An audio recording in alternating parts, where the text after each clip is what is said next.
அரசியல் எழுத்து நிகழ்ச்சிக்கு அன்போடு வரவேற்கின்றோம் நண்பர்களே. எந்த ஒரு சட்டமன்றத்துடைய செயல்பாடும் முதல் கூட்டத்தொடரும் ஆளுநர் உரையோடு துவங்கும். அவ்வாறே 15வது சட்டமன்றத்துடைய செயல்பாடும் ஆளுநர் உரையோடு துவங்கி இருக்கிறது. ஒவ்வொரு ஆண்டும் கூட்டத்தொடர் முதல்ல ஆளுநர் உரையாற்றுவார். ஆனால் அதை காட்டிலும் மிகவும் முக்கியத்துவம் வாய்ந்ததாக பார்க்கப்படுகிறது ஒரு ஆட்சி அமைந்தவுடன் அந்த சட்டமன்றம் கூடும் பொழுது நிகழ்த்தப்படக்கூடிய ஆளுநர் உரை. காரணம் என்னவென்றால் அது ஒரு அரசாங்கம் எந்த திசையில் செல்கிறது என்பதை விளக்கக்கூடிய ஒரு ஆவணமாக, ஒரு கொள்கை விளக்கமாக பொதுவாக பார்க்கப்படுகிறது. ஆளுநருடைய உரை என்றாலும் கூட அது ஒரு அரசுடைய விளக்கமாக, அரசுடைய உரையாகத்தான் பார்க்கப்படுகிறது. இந்த நிலையில ஆளுநர் ரோசையா இன்று தமிழ்நாடு சட்டமன்றத்தில் உரையாற்றி இருக்கிறார். இந்த அரசு மீண்டும் ஆட்சி அமைத்திருக்கிறது என்ற ஒரு சூழ்நிலையில முந்தைய அரசாங்கத்துடைய செயல்பாடுகள் பலவும் அதனது நீட்சியாக இவையெல்லாம் தொடரும் என்ற அம்சங்கள் எல்லாம் அவருடைய உரையில் இடம்பெற்றிருக்கிறது. சில புதிய அம்சங்களும் இடம்பெறவே செய்திருக்கின்றன ஆளுநருடைய உரையில. உதாரணத்துக்கு லோகயுக்தாவை நாங்கள் கொண்டு வருவோம், அதற்கு முனைப்பு காட்டுவோம். இது போன்ற அம்சங்கள், தாது மணல் விவகாரத்திலையும் கிரானைட் விவகாரத்திலையும் ஒரு புதிய கொள்கை வகுக்கப்படும். இது போன்ற அம்சங்கள் ஆளுநருடைய உரையில இடம்பெற்றிருக்கின்றன. தேர்தல் வாக்குறுதியில இடம்பெற்றிருந்த சில அம்சங்களை முதல் நாள் முதல் கையெழுத்தாக முதலமைச்சர் வெளியிட்டார். அதற்கு பாராட்டு தெரிவித்து அதை வலியுறுத்தி ஆளுநர் உரையில இடம்பெற்றிருந்தாலும் கூட மற்ற தேர்தல் அறிக்கையில் இடம்பெற்றிருந்த அம்சங்கள் குறித்து ஆளுநர் உரையில அதிகம் இடம்பெறவில்லை. 5 ஆண்டுகள் ஆட்சிக்கு இருக்கிறது, பட்ஜெட் கூட்டத்தொடர், பட்ஜெட் வரப்போகிறது, இதிலெல்லாம் இடம்பெறுவதற்கான வாய்ப்புகள் நிறைய இருக்கிறது. ஆளுநர் உரையை சம்பிரதாயமாக மட்டுமே நடந்திருக்கிறது, இது ஏமாற்றம் அளிக்கிறது என்று எதிர்க்கட்சிகள் வழக்கம் போல எந்த ஒரு ஆளுநர் உரையும் எதிர்க்கட்சிகளால் தேசிய அளவில் மற்ற மாநிலங்களில் விமர்சிக்கப்படுவது போல இந்த ஆளுநர் உரையும் கூட விமர்சனத்துக்கு உள்ளாகி இருக்கிறது.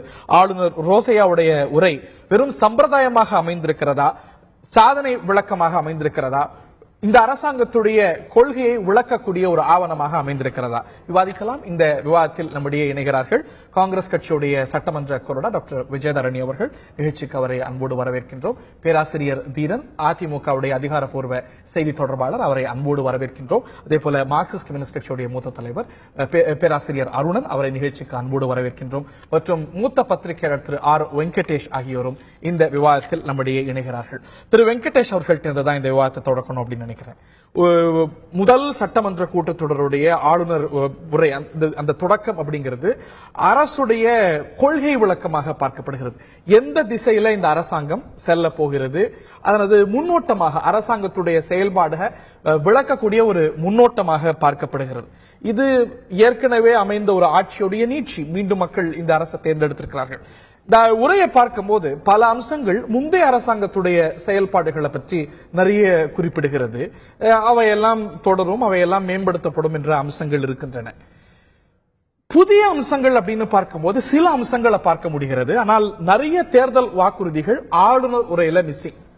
இவையெல்லாம் பட்ஜெட் வர இருக்கிறது, இன்னும் நாட்கள் இருக்கிறது, அதுல அரசாங்கம் கையாளும் என்று புரிந்து கொள்வதா, இந்த உரை அப்படிங்கிறது ஒரு கொள்கை விளக்கமாக முழுவதுமாக அமைந்திருக்கிறதா, அப்படி அல்லாமல் ஒரு சாதனை விளக்கமாக மட்டுமே, இந்த முந்தைய ஆட்சியுடைய சாதனை விளக்கம் அதுல சில புதிய அம்சங்கள் மற்றும் சேர்த்த ஒரு கலவையா மட்டுமே இருக்கு நினைக்கிறீங்களா? இந்த சாதனை விளக்கம் அல்லது கொள்கை விளக்கம் அப்படிங்கிறதுக்கு அப்பாற்பட்டு ஒரு அடிப்படை செய்தி என்னன்னா, ஒரு அரசாங்கம் தான் இந்த திசையில் செல்கிறோம், தனக்கான ஒரு ஒரு ஒரு மைதானம் இது, தன் மைதானத்தில் என்னென்ன திட்டங்கள் இருக்குது, என்னுடைய வரையறைகள் என்ன, எந்த செய்திகளின் அடிப்படையில் நாங்கள் இந்த அரசாங்கத்தை நடத்தி செல்ல போகிறோம், எங்களுடைய எல்லைகள் என்ன, நாங்கள் எங்களுக்காக வகுத்து கொண்ட இலக்குகள் என்ன, நாங்கள் எதையெல்லாம் தொடப்போகிறோம் அல்லது எதையெல்லாம் தொடப்போவது இல்லை என்பதை பற்றிய ஒரு புரிதல், ஒரு பரவலான ஒரு புரிதல், ஒரு விரிந்த ஒரு கேன்வாஸ் சொல்லலாம். அந்த மாதிரியான ஒரு இடத்தை தான் அவங்க இன்னைக்கு உருவாக்கி இருக்காங்க. ஆளுநர் உரை அப்படிங்கிறது ஒரு அரசாங்கத்தினுடைய ஒரு தொலைநோக்கு திட்டத்தோட அவங்களுடைய வரையறைகளையும் சேர்த்து தான் அவர்கள் தெரிவிக்கிறார்கள். இன்றைக்கு இருக்கக்கூடிய இந்த ஆளுநருடைய உரையில இருக்கக்கூடிய தொட்டு சென்றிருக்கக்கூடிய பல்வேறு செய்திகள் இந்த அரசாங்கம் தான் செய்ய வேண்டும் என்று விரும்பக்கூடிய அத்தனை செய்திகளுக்குமான ஒரு முன்னோட்டமாகத்தான் இதை நாம் அப்படி முழுவதுமான ஒரு புரிதல் உங்களுக்கு வருகிறதா? ஏன்னா எதிர்கட்சிகள்லாம் வெறும் ஒரு சம்பிரதாயமா அமைஞ்சிருக்குன்னு குற்றம் சாட்டுறாங்க. இது அரசாங்கம் என்ன திசையில பிரயாணிக்க இருக்கிறது அப்படிங்கறத விளக்கக்கூடிய ஒரு ஆவணம் அப்படின்னு சொல்றீங்க. இது தேர்தல் அறிக்கையில தேர்தல் பிரச்சாரங்கள்ல விளக்கப்பட்ட அளவுக்கு இந்த உரையில அந்த ஒரு விளக்கம் தெளிவு இருக்குன்னு நினைக்கிறீங்களா? இல்ல, நான் என்ன சொன்னேன், இதுதான் ஆரம்பிக்கக்கூடிய ஒரு முதல் உரை. இப்ப நீங்க இதுல செய்ய வேண்டிய பணிகள் அல்லது தேர்தல் வாக்குறுதிகளாக கொடுக்கப்பட்டவை நிறைவேற்றுவதற்கு இன்னும் 5 ஆண்டுகள் காலகட்டம் இருக்கிறது. ஒன்று. இரண்டாவது, இன்றைக்கு நான் இந்த திசையில் போகிறேன், இதற்கான எனது அடிப்படைகள் இதுதான், இந்த முறையில நான் வந்து இதை செயல்படுத்த போகிறேன். முந்தைய ஆளுநர் உரைகளை பார்க்கும்போது 5வது ஆண்டு, 4வது ஆண்டு, 3வது ஆண்டு அதுல நிறைவேறிய வாக்குறுதிகள் கூட முதல் ஆளுநர் உரையில, அதாவது தேர்தல் பிரச்சாரங்கள்ல தேர்தல் அறிக்கைகள்ல இடம்பெற்ற அம்சங்கள் இடம்பெற்றிருந்தன. ஆனால் அதிமுக கட்சியுடைய தேர்தல் அறிக்கையில இடம்பெற்றிருந்த அம்சங்கள் கூட இதுல மிஸ்ஸிங்கா இருக்கே அப்படிங்கிற விமர்சனம் எழுதலையா? நீங்க தேர்தல் அறிக்கை என்பது வேறு, அதை நிறைவேற்றுவதை அதன் அடிப்படையில் தான் இந்த ஆட்சி அமைந்திருக்கிறது, அதில் மாற்று கருத்து கிடையாது. அதை நிறைவேற்றுவதற்கான காலகட்டம் இன்னும் 5 ஆண்டுகள் இருக்கின்றன எனும்போது, இன்றைக்கு நான் ஒரு குறிப்பிட்ட ஒரு 10% அல்லது 20% முக்கியமான செய்திகளை எடுத்துக்கொண்டு நான் பிரியாரிட்டைஸ் பண்றேன். எதெல்லாம் முக்கியத்துவம் படுத்தணுமோ அதை நான் முக்கியத்துவப்படுத்தி அதற்கான பொருளாதார தேவைகள் இருக்கு, அதற்கான பொருளாதார வசதிகள் இருப்பதை ஒட்டி அல்லது எதெல்லாம் நிறைவேற்ற முடியுமோ அதெல்லாம் வந்து இன்றைக்கு நான் எடுத்து பேசுகிறேன். இன்று அடுத்த ஆளுநர் உரையில், அதுக்கு அடுத்த ஆளுநர் உரையில் இந்த மாதிரி ஒவ்வொரு ஆண்டும் இருக்கக்கூடிய விஷயங்கள் உடனே வருது. முதல் பட்ஜெட், முதல் பட்ஜெட் அதுல இடம்பெறலாம், அதுல புதிய அம்சங்கள் நிறைய. அதாவது என்னன்னா, இப்ப நம்ம உடனடியாக இன்றைக்கு இதுக்கு வந்து எந்த விதமான திசையிலும் இல்லை என்று சொல்ல முடியாது. இதுக்கு ஒரு திசை காண்பித்திருக்கிறது. அந்த திசை காண்பித்திருக்கக்கூடிய வழியை நாம வந்து புரிஞ்சுக்கிட்டோம்னா இது வந்து ஆக்கப்பூர்வமான வழியில செயல்படக்கூடிய ஒரு அரசாங்கத்தினுடைய ஒரு ஆவணமா அப்படின்ற ஒரு எண்ணத்துல எந்த திசைன்னு தெளிவா காமிக்கிறதா நினைக்கிறீங்களா? நிச்சயமா வளர்ச்சி பாதை. நாங்கள் வந்து இந்த மத்திய அரசோடு இருக்கக்கூடிய உறவு நிலைகள்ல இருக்கக்கூடிய எங்களுடைய எல்லைகள் என்ன அதையும் தெளிவா சொல்றாங்க. அண்டை நாடுகளோடு இருக்கக்கூடிய பிரச்சனைகள் வரும்போது அதில் இருக்கக்கூடிய எங்களுடைய கடப்பாடு அல்லது எங்களுடைய நிலைப்பாடுகள் என்ன அப்படிங்கறத பத்தி தெளிவா சொல்றாங்க. ஒவ்வொரு இடத்துலயும் இது இருக்கக்கூடிய இதுல போதாமைகள் எப்பவுமே இருக்கும். இல்ல இதெல்லாம் சொல்லலையே, அதெல்லாம் சொல்லலையே, ஏன் மத்ததெல்லாம் நீங்க பேசல அப்படின்னு நாம கேட்கலாம், தாராளமா கேட்கலாம், அது வந்து எந்த குறையும் கிடையாது. ஆனால் சொல்லப்பட்ட விஷயங்கள் போதுமானவையா அப்படிங்கறதானது, சொல்லப்படாத விஷயங்களை பற்றி பேசுவது என்பதை விட சொல்லப்பட்ட விஷயங்கள் நிறைவாக இருக்கின்றனவா என்பதுதான் நம்முடைய முக்கியமான கேள்வி. பேராசிரியர் அருணன் அவர்கள்ட்ட கேட்க வரும்போது, இந்த ஆட்சிக்கு தேர்தல் அறிக்கையில இந்த தேர்தல் மேடைகள்ல கொடுத்த வாக்குறுதிகளை நிறைவேற்றுவதற்கு முழுமையாக 5 ஆண்டுகள் இருக்கு அப்படிங்கறது நீங்க ஏற்பீங்க. இயல்பாகவே எதிர்க்கட்சிகள் எழுப்பும், ஏன் தேர்தல் அறிக்கையில இதெல்லாம் சொல்லியிருக்கிறீங்களே, பிரச்சாரத்துல நீங்க தான் சொன்னீங்களே, அதெல்லாம் இதுல இடம்பெறலையே அப்படின்னு கேட்பதுங்கிறது இயல்பு. எல்லாத்தையுமே ஆளுநர் உரையில, எல்லாத்தையுமே முதல் பட்ஜெட்ல செயல்படுத்துவது அப்படிங்கிறது ஆகக்கூடிய விஷயமா? அதிமுக தேர்தல் அறிக்கையில இடம்பெற்ற விஷயங்கள் செயல்படுத்தலன்னு கேட்கறத தாண்டி உங்க மக்கள் நல கூட்டணியில தேர்தல் அறிக்கையில இடம்பெற்ற விஷயங்கள்லாம் ஏன் செயல்படுத்தலைங்க நீங்க கேட்கறீங்க? எல்லாத்தையுமே ஒரு ஆளுநர் உரையில செயல்படுத்த, எல்லாத்தையுமே ஒரு விளக்கமாக, ஒரு அறிவிப்பாக, உத்தரவாதமாக வந்துரும்னு எதிர்பார்ப்பது சரியா இருக்குமா? அது உண்மைதான் நீங்க சொல்லுவதும் கேட்பதும். ஒரு 2வது முறையாக ஆட்சிக்கு வந்து ஒரு முதல் ஆளுநர் உரை, அரசின் உரை, அதிலேயே எல்லாத்தையும் கொடுக்கணும் என்று நாம் எதிர்பார்க்க முடியாதுதான். ஆனால் என்ன சிரமமா இருக்குன்னா, இந்த உரையை படிச்சு பார்த்தா இதுல பெரும்பாலான இடத்தை அடைத்துக் கொண்டிருப்பவே 2 தான். ஒன்று, பிரதமர் மோடியிடம் முதல்வர் அவர்கள் 3வது முறையாக கொடுத்த அந்த மனுல என்னென்ன இருந்துச்சோ அதை போய் அநேகமா கிட்டத்தட்ட மீண்டும் சொல்லியிருக்காங்க. 4வது முறை அப்படின்னு சொன்னா பொருத்தமா இருக்கும்னு நினைக்கிறேன். மோடியிடம் 3 முறை கொடுத்திருக்காங்க. அதற்கு முன்பு 2011 மன்மோகன் சிங்க பார்த்து கொடுத்திருக்காங்க. அவையும் கூட உத்தரவாதங்களாக, இன்னும் கோரிக்கைகளாக தான் தமிழ்நாட்டுக்கு இருக்கு. இருக்கு, அதை பூரா சொல்லியிருக்காங்க பழையபடி. அதையெல்லாம் இன்னும் வென்றெடுக்கவில்லை என்பதே அது நம்ம கையில இல்ல. அந்த அம்சங்கள்லாம் மத்திய அரசு கையில இருக்கு. அதை இந்த அரசு வலியுறுத்தும் அப்படின்னு சொல்வதில் வந்து ஒரு விசித்திரமா பார்க்க வேண்டியிருக்கு. நான் விசித்திரமா பார்க்கல, அது எந்த அளவுக்கு அடைச்சிக்கிட்டு இருக்குங்கிறதுக்காக சொல்ல வர. ஏகப்பட்ட விஷயங்கள் மீண்டும் அதை பூரா சொல்றாங்க. அடுத்து அதிகமான இடத்தை, அதுல பெரும்பாலான விஷயங்கள் நமது ஜீவாதார பிரச்சனைகள் நீங்க உண்மை. நான் வர்றேன். அடுத்து ரொம்ப இடத்தை பிடிச்சிருக்கிறது என்னன்னா, ஏற்கனவே நடப்பில் உள்ள அம்மாவின் திட்டங்கள் அல்லது அம்மா திட்டங்கள், இவற்றை பற்றி பூரா பட்டியலிட்டு அவையெல்லாம் தொடரும்னு. இது 2 தாங்க அநேகமாக 3/4 இடத்தை பிடிச்சிருக்கு. அது போக சில முக்கியமான அறிவிப்புகளும் இருக்கின்றன என்பதை நான் ஏற்றுக்கொள்றேன். எனக்கு உண்மையிலேயே ரொம்ப பிடிச்சிருந்த விஷயம், நீங்களே குறிப்பிட்டது போல அந்த 2ஐ பற்றிய அந்த ஒரு குறிப்பு இதுல வருது. ஒன்று, லோக் ஆயுக்தா என்கிற அந்த அமைப்பை நாங்கள் உருவாக்குவோம். 2வது, புதிய கிரானைட் கொள்கை உருவாக்கப்படும். அடுத்து, தாது மணல் விற்பனையை அரசே ஏற்பது, இந்த சொற்கள்லாம் அதிலே உள்ளது, ஏற்கப்படும் என்று வந்திருக்கு. இது 2ம் இந்த அறிவிப்பு, ஆளுநர் அறிவிப்பிலேயே வந்திருப்பது என்பது மிக முக்கியமானது. எனக்கு என்ன மகிழ்ச்சின்னா, இந்த 2 விஷயத்தை மிக அழுத்தமாக மக்களிடம் இந்த தேர்தல் காலத்தில் கொண்டு போனது மக்கள் நல கூட்டணி. மக்கள் நல கூட்டணி அங்க எம்எல்ஏ இடம் பெற முடியல சட்டமன்றத்தில். ஆனா எங்களுடைய சிந்தனை இந்த வகையில அந்த மன்றத்தில் இடம் பெற்றிருக்கிறது. ரெண்டுமே அதிமுகவுடைய வாக்குறுதிகள் அப்படிங்கறத மறந்துட முடியாது. ஏதோ நீங்க உங்களோட தேர்தல் வாக்குறுதிகளா கொடுத்து மக்கள் நல கூட்டணி வச்சுட்டாங்களேன்னு அவங்க வைக்கல. தேர்தல் பிரச்சாரத்தில் அவங்களும் வைத்த வாக்குறுதிகள். நான் இல்லைன்னு சொல்லுங்க, நான் கவனமா வார்த்தையை போட்டேன். மக்களிடம் மிக அழுத்தமாக கொண்டு போனது நாங்க தான். நிச்சயமா முதல்லயே இவங்களுடைய தேர்தல் அறிக்கையே தேர்தலுக்கு 10-15 நாளைக்கு முன்பு தானுங்க வந்தது.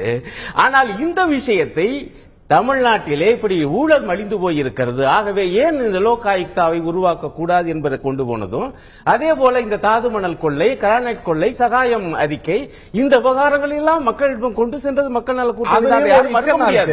அதிமுகவுடைய பேராசிரியர் தீரன் அவர்கள்ட்ட கேட்க விரும்புறேன். ஒரு கட்சி தேர்தலில் வெற்றி பெறுவதற்கு முன்பாக பிரச்சாரத்தில் ஆவணமாக தனது மேனிபெஸ்டோவை முன்வைக்கிறது. வைத்த மேனிபெஸ்டோவை ஆளுநர் உரையில பெரும்பாலும் இதை நாங்கள் செயல்படுத்த இருக்கின்றோம், இவற்றையெல்லாம் அறிவித்திருக்கின்றோம், இவற்றையெல்லாம் செயல்படுத்துவோம் என்று விளக்குவது அப்படிங்கிறது வாடிக்கையான விஷயம். ஆனால் இந்த ஆளுநர் உரையை பார்க்கும்போது முந்தைய ஆட்சியுடைய செயல்பாடுகள் விளக்கப்பட்டிருக்கிறது, சாதனைகளாக விளக்கப்பட்டிருக்கிறது. இல்ல பல சாதனைகள் மறுக்கல. ஆனால் நீங்க கொடுத்த உத்தரவாதங்கள், இதை இப்படி செயல்படுத்துவோம், இப்படி ஒரு ரோட் மேப் வச்சிருக்கோம், அந்த உத்தரவாதங்கள் பற்றிய அறிகுறிகளே இந்த ஆவணத்தில் ஆளுநர் உரையில இல்ல. அப்படி சொல்ல முடியாது. மாண்புமிகு தமிழக முதலமைச்சர் அம்மா அவர்கள் இந்த ஆளுநர் உரையில ஆளுநர் அவர்கள் மிக தெளிவாக தேர்தல் வாக்குறுதிகளையும் கடந்த கால ஆட்சியினுடைய சாதனைகளையும் அதே போல எதிர்காலத்திலே நாங்கள் என்னென்னவெல்லாம் செய்ய போகிறோம் என்பதையெல்லாம், ஒரு உதாரணத்திற்காக சொல்லுகிறேன், யானை வரும் பின்னே மணி ஓசை வரும் முன்னே என்று சொல்வதைப் போல இன்றைக்கு வரவு செலவு திட்ட அறிக்கை வருவதற்கு முன்னாலே ஒரு ரத்தன சுருக்கமாக இந்த ஆளுநர் உரையிலே என்னென்னவெல்லாம் நடைபெற்றது, தேர்தல் வாக்குறுதிகள் என்னென்ன, அவை எவை நிறைவேற்றப்பட்டிருக்கிறது, எதிர்காலத்தில் என்னென்ன திட்டங்களை நோக்கி நாங்கள் நடைபோடுவோம் என்பதையெல்லாம் அவர்கள் தெளிவாக சொல்லியிருக்கிறார். குறிப்பாக 32 ஆண்டுகளுக்கு பின்னாலே தொடர்ந்து 2வது முறையாக ஆட்சியிலே அமர்ந்திருக்கிற ஆட்சிக்கு ஒரு பாராட்டை தெரிவித்துவிட்டு, அதிலே முதன்மை மாநிலமாக இந்தியாவிலேயே தமிழ்நாட்டை முதன்மை மாநிலமாக ஆக்க வேண்டும் என்பதற்காக மாண்புமிகு அம்மா அவர்கள் எடுத்து வருகிற முயற்சியை மேற்கோளாக காட்டி, அமைதி வளம் வளர்ச்சி என்று சொல்லக்கூடிய அந்த இலக்கையும் காட்டி, இன்றைக்கு தமிழகத்திலே 36 துறைகள் லட்சியம். ஆனா அதுல ஸ்பெசிபிக் சார்ந்த கேள்விகள் 36 துறைகளையும் இந்த இதுல ஆளுநர் உரையில் நீங்க பார்த்தீங்கன்னா 36 துறைகளையும் அவர்கள் தொட்டு காட்டி இருக்கிறார்கள். இந்த சாதனைகள் எல்லாம் இதெல்லாம் செய்யும், இதெல்லாம் ஏற்கனவே செஞ்சிருக்கிறோன்றதுல அந்த 36 உள்ளடக்கியதாகத்தான் இந்த ஆளுநர் உரையாக இருக்கிறது. இந்த தேர்தல் அறிக்கையில, உங்களுடைய தேர்தல் அறிக்கையில பெரிதும் பேசப்பட்டது, பெரிதும் விவாதிக்கப்பட்டது, பாதி விலையில பெண்களுக்கு ஸ்கூட்டி, அனைத்து ரேஷன் கார்டு ஹோல்டர்ஸுக்கும் செல்போன், செட்டாப் பாக்ஸ் கொடுப்போம், மாணவர்களுடைய கல்வி கடனை ரத்து செய்வோம், இந்த மாதிரியான அம்சங்கள் பற்றிய குறிப்பே இதுல இல்லையே. குறிப்பு, அதாவது தேர்தல் வாக்குறுதிகள் என்பது 5 ஆண்டு காலத்திலே நிறைவேற்றப்பட வேண்டியது, மாற்று கருத்தில்லை. அதுல இந்த முதல் ஆண்டிலேயே அனைத்தையும் நாம் சொல்லிவிட வேண்டும் என்று நாம் எதிர்பார்க்க முடியாது. வேற எந்த முன்னுதாரணமும் எடுத்துக்கல. அதிமுக அரசுடைய முதல் ஆளுநர் அறிக்கையே நான் உதாரணமா எடுத்துக்கிறேன். நான் திமுக ஆட்சிக்கு போல, மத்த மாநிலத்துக்கு போல, தேசிய அளவுக்கு போல, முந்தைய ஆட்சியில முக்கியமான திட்டங்களா பார்க்கப்பட்ட அரிசி இலவச விலையில்லா அரிசி கொடுப்பதோ, விலையில்லா லேப்டாப் கொடுப்பதோ, இல்ல பெண்களுக்கான உதவி திட்டமோ, இவையெல்லாம் ஆளுநர் உரையில சொல்லப்பட்டிருந்தது. இன்னும் சொல்ல போனா இறுதி வரைக்கும் செயல்படாத மோனோ ரயில் திட்டம் வரைக்கும் இவற்றையெல்லாம் இப்படி செயல்படுத்த முனைகின்றோம், நினைக்கின்றோம், செயல்படுத்தும் அப்படிங்கிற விஷயங்கள் அது இருந்தது. ஆனா முக்கியமான வாக்குறுதிகளாக தேர்தல் அறிக்கையில் இடம்பெற்றிருந்த வாக்குறுதிகள் இல்லாமல் இருக்கும்போது இந்த இயல்பான ஒரு கம்பாரிசன் கேள்வி வரத்தானே செய்யல. தேர்தல் வாக்குறுதிகள் தரப்பட்டதுல மாண்புமிகு அம்மா அவர்கள் போட்ட முதல் 5 கையொப்பங்கள் ஆணைகள் பிறப்பிக்கப்பட்டதை பாத்தீங்கன்னாக்கா, உங்களுக்கு விவசாய கடன் தள்ளுபடி இருக்கு, 100 யூனிட் வரை ஒவ்வொரு வீட்டுக்கும் இலவச மின்சாரம் வழங்கப்படுவது இருக்கு, தாலிக்கு தங்கம் 4 கிராம் 8 கிராமா ஏற்கனவே உள்ள திருமண நிதி உதவி திட்டத்தோடு அந்த 25,000 ரூபாய் 50,000 ரூபாய் அந்த தொகையோடு 4 கிராம் தாலிக்கு தங்கம் என்பது 8 கிராமாக உயர்த்தப்பட்டிருக்கிறது. அதே போல விவசாயத்திற்கு இணையான ஒரு அவையெல்லாம் முதல் நாள் முதல் கையெழுத்தாவே போட்டுட்டாங்க. அதுபோல அவர்கள் வந்து பிரயாணிக்க வேண்டிய தூரம் இருக்கு, இன்னும் செயல்படுத்த வேண்டிய உத்தரவாதங்கள் இருக்கு. அதெல்லாம் ஏன் நீங்க செயல்படுத்தலன்னு கேட்கல. இந்த வருஷத்துக்கு முடியறதுக்குள்ள செயல்படுத்துவீங்களான்னு கேட்டால் அநியாயமான கேள்வி. ஆனா அதை பத்தின குறிப்பிட ஆளுநர் உரையில நீங்க முந்தைய ஆளுநர் உரையில குறிப்பிட்டது போல இல்லையே அப்படின்னு கேட்கிறேன். பெண்களுக்கு வந்து 50% உள்ளாட்சி அமைப்புகள்ல இடஒதுக்கீடு வழங்கப்படுறாங்க, அதை குறிப்பிட்டிருக்கிறாங்க. லோக் ஆயுக்தாவை கொண்டு வரும்னு சொன்னாங்க. குறிப்பிட்ட விஷயங்களுக்கு வாழ்த்துக்கள் அதெல்லாம் தெள்ள தெளிவா இருக்கு, மாற்று கருத்து இல்ல. ஆனா நீங்க தேர்தல் அறிக்கையா இருக்கக்கூடிய விஷயம், முந்தைய விஷயத்துல வந்து இலவச ஃபேன் மிக்ஸி கிரைண்டர்லாம் முத மாசம் கொடுக்கல, முத வருஷமே முழுமையா கூட கொடுக்க முடிஞ்சதான்னு தெரியல. ஆனா முதல் ஆளுநர் உரையிலேயே இடம்பெற்றிருந்தது. இல்ல ஃபேன் மிக்ஸி கிரைண்டர் கொடுப்போம், இலவச அரிசி கொடுப்போம், இப்படி கொடுப்போம், இப்படி திட்டமிட்டு இருக்கோம் அப்படி நினைக்கிறோம்னா இருந்தது. ஆனா அந்த மாதிரி முக்கியமான கவனத்தை ஈர்த்த வாக்குறுதிகள் இடம்பெறல. இல்ல கவனத்தை ஈர்க்கிற நான் தான் ஏற்கனவே சொல்லியிருக்கேன் இல்லையா, இது மட்டுமல்ல இன்னும் நிறைய இருக்கேங்கிறதா கேள்வி இருக்கு. அது படிப்படியாக வரும். 5 ஆண்டுகள் இருக்க. இப்ப முதல்லயே நீங்க அவசரப்பட்டாரி, நாம் இந்த 5 ஆண்டு காலத்துல செயல்பாட்டுக்கு அவசரப்படல, யாரும் அவசரப்பட முடியாது, அது அநியாயம். ஆளுநர் உரையில சொல்ல முடியாது. நீங்க வழக்கமாக நீங்க தமிழ்நாட்டுடைய ஆளுநர் உரையெல்லாம் பாத்தீங்கன்னா முந்தைய அரசுடைய செயல்பாடு பல விளக்கப்படுது அல்லது 100 சொல்லுவாங்க பாருங்க, ரத்தன சுருக்கமா தான் இருக்கும். ஆனால் அது வரவு செலவு திட்ட அறிக்கை வெளிவருகிற பொழுதுதான் அதுக்குதான் முந்தைய ஆளுநர் உரையை எடுத்துக்காட்டா நான் சொல்றேன். நான் திமுக அரசுடைய ஆளுநர் உரையை எடுத்துக்காட்டா சொல்லல, முந்தைய அதிமுக அரசுடைய ஆளுநர் உரையை முதல் ஆளுநர் உரையை எடுத்துக்காட்டா சொல்லும்போது தேர்தல் அறிக்கையுடைய முக்கியமான வாக்குறுதிகள் பல இருந்தது. மோனோ ரயில் திட்டம் உட்பட வரல, இன்னும் வரணும் அப்படின்னு வாக்குறுதி கொடுத்திருக்கீங்க. அது வரைக்கும் ஆளுநர் உரையில இருந்தது. அது போல ஏன் இந்த இதுல இல்லைங்கிறது நீங்க பாத்தீங்கன்னாக்கா தமிழ்நாடு தொலைநோக்கு திட்டம் 2023 அதை குறிப்பிட்டிருக்கிறாங்க.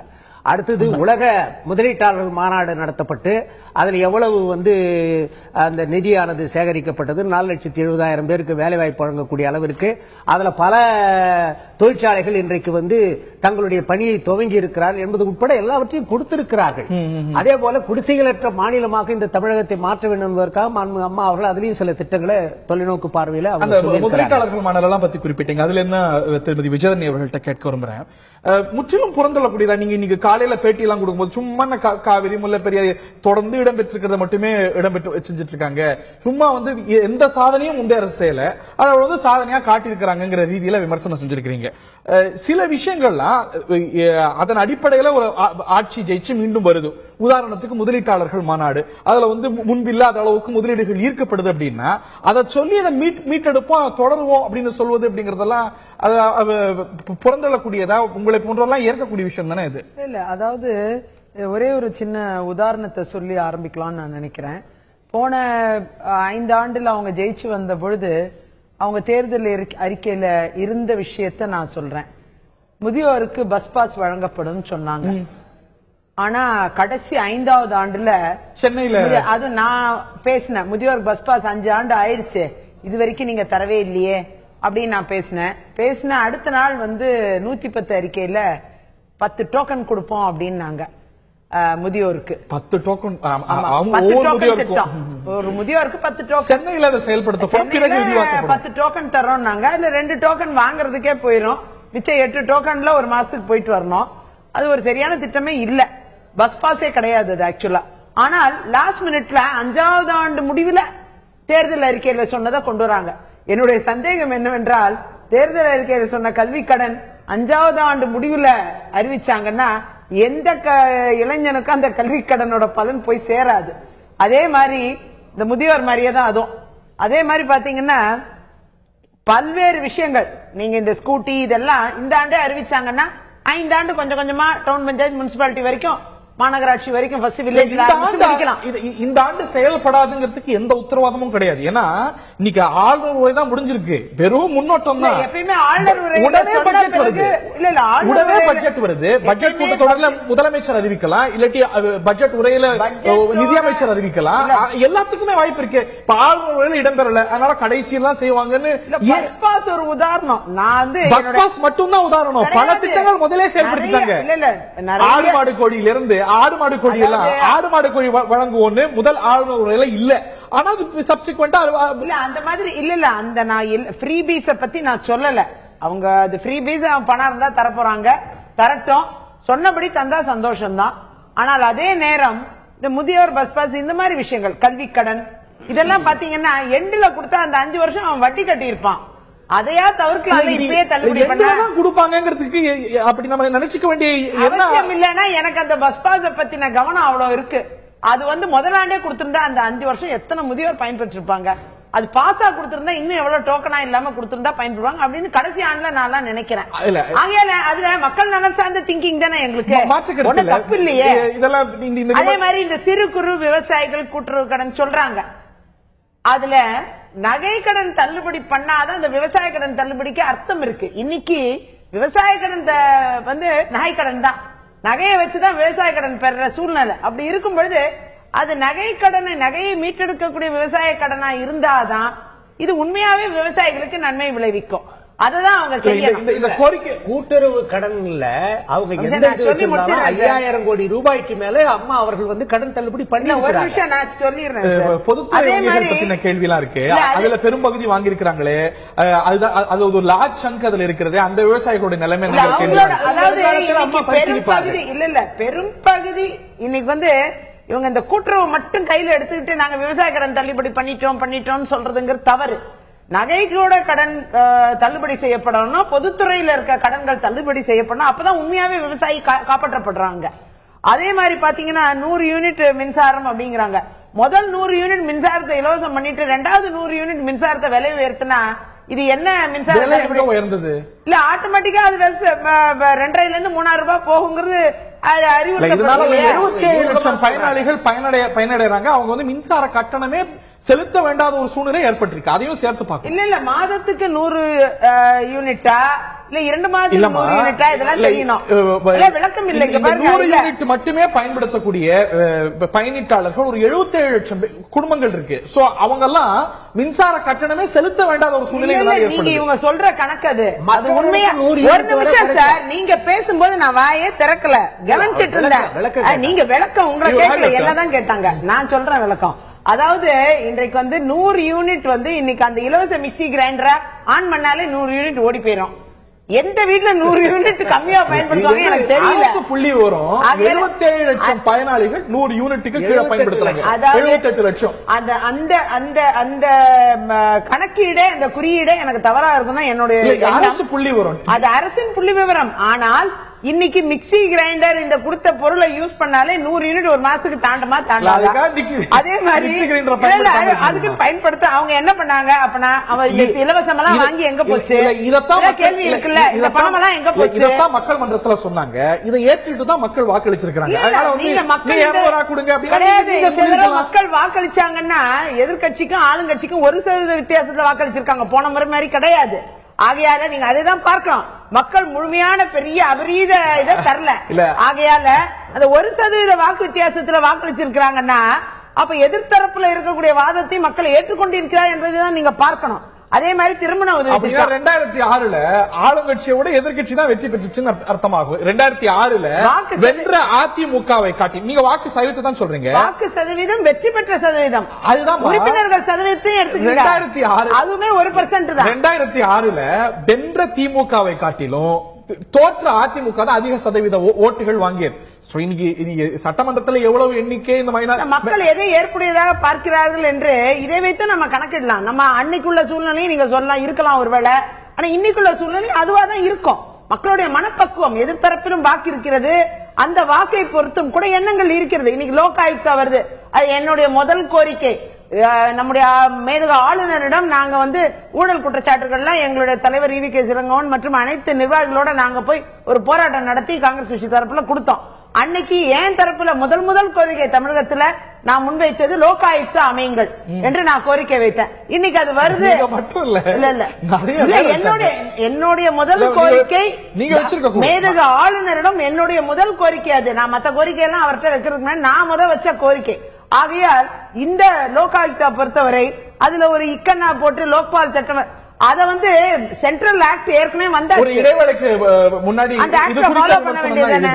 இன்னைக்கு லோகயுக்தா வந்து கொண்டு வருவோம் அப்படின்னு சொல்றீங்க, பலரும் வரவேற்கக்கூடிய விஷயம், தேர்தல் வாக்குறுதியில் இடம்பெற்ற ஒரு விஷயம். ஆனா பாராளுமன்றத்தில் இது சார்ந்த லோக்பால் சட்டம் நிறைவேறிய பிறகு நாங்க அதுக்கேற்றாற் போல கொண்டு வருவோம் அப்படின்னா அதற்கான சட்டப்பூர்வமான அவசியம் இருக்கிறதா? திருத்தங்கள் அதுல லோக்பால் சட்ட திருத்தத்தில் வந்து சில திருத்தங்கள் கொண்டு வர்றதுக்கு நாடாளுமன்றத்தில் செய்தாதான் அதை வந்து மாநிலத்திலேயே வந்து அவர் பேசும்போது நீங்க அதே நாடாளுமன்ற மசோதா நிறைவேறாத மசோதா எப்பையில இருந்து நிலுவையில் இருக்கு? அது உடனே நிறைவேற்றதான் போறாங்க. எப்பையில இருந்து நிலுவையில் இருக்கு? கடந்த 2 ஆண்டுகளுக்கு மேல விவாதிக்கப்பட்டு வருது. அப்படி இருக்கக்கூடிய சூழ்நிலையில நிறைய மாநிலங்கள், கடைசியா கோவா, அருணாச்சல பிரதேசம், இந்த மாநிலத்துல அதுக்காக எல்லாம் காத்திருக்கல, அவங்க எல்லாம் கொண்டு வந்துட்டாங்க. 20 மாநிலத்துல மாநில அளவு லோகாயுக்தா இருக்கு. நம்ம மட்டும் எதுக்காக பாராளுமன்றத்துக்காக மாநிலங்கள்ல லோகாயுக்தா வந்து பயனற்று இருக்கிறது? இந்த மாதிரியான குறைபாடுகள் கிடையாது. இல்ல முழுமையா கர்நாடகாவில் இருக்கா? கர்நாடகாவில் முதல்ல இருக்கா? அங்கேயும் கர்நாடகால முதலமைச்சர் பேச வேண்டிய இருக்கு. குற்றச்சாட்டு இருக்கு. என்ன இதுவரை முதலமைச்சர் வர வேண்டிய அந்த நிறைய குற்றச்சாட்டு இருக்கு. என்ன லோகாயுக்தம் மூலம் என்ன நடவடிக்கை திருத்தங்களால நான் என்ன சொல்ல வரேன்னா, அங்க லோக்பால் மசோதாவில் சில திருத்தங்கள் கொண்டு வரப்படுது, உடனே கொண்டு வரப்படுகிற பொழுது தமிழ்நாட்டிலே நிறைவேற்றப்பட வேண்டிய அதீத சட்ட தேவை இருக்கு. அதாவது இருக்கிறது, இருப்பதனால்தான்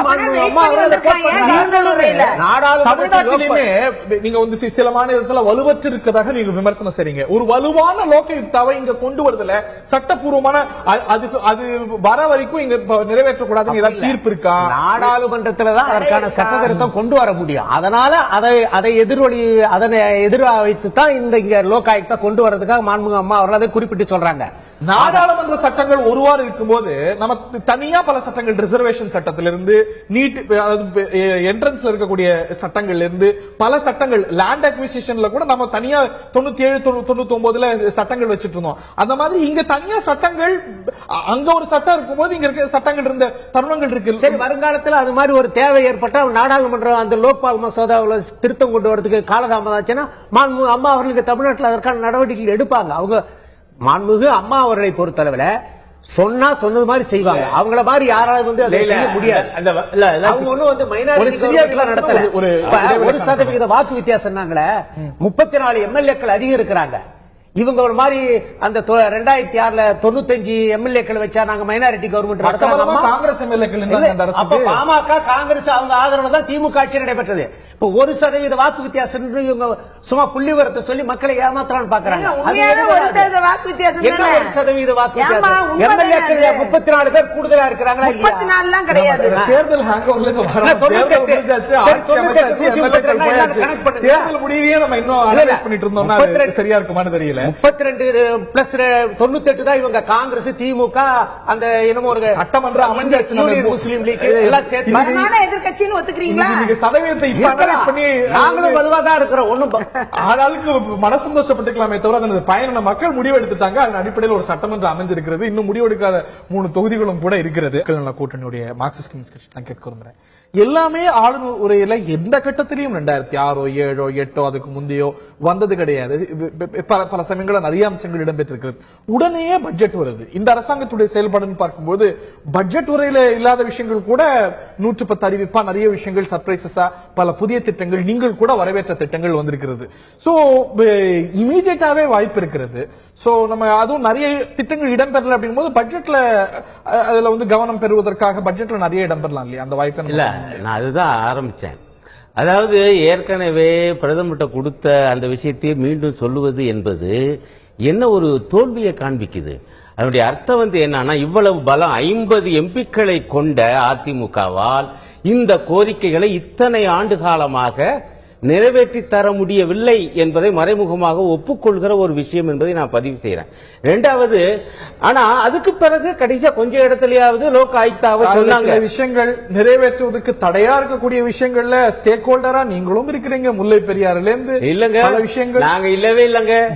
இப்ப பாருங்க, இன்றைக்கு கேரள முதலமைச்சரே எந்த அளவுக்கு சொல்லியிருக்காங்க எல்லாம் தெரியும். நீங்க அதனால அதை கேரளாவுடைய உங்களுடைய முன்னாள் முதலமைச்சர் அதை எடுத்து என்னெல்லாம் சொல்லியிருக்காரு.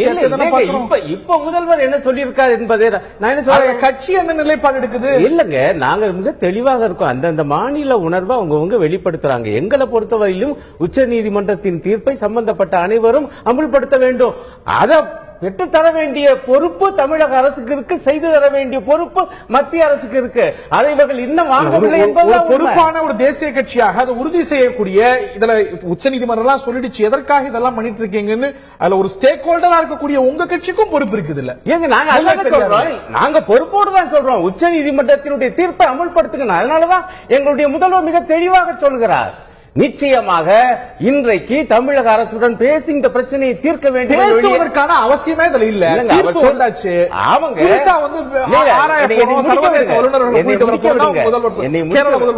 முடிக்க விடுங்க. உணர்ச்சிகளை கிளப்பி விட்டு உறவுகளை கெடுக்க கூடாது என்று எங்களுடைய முதல்வர் பேசுறார்.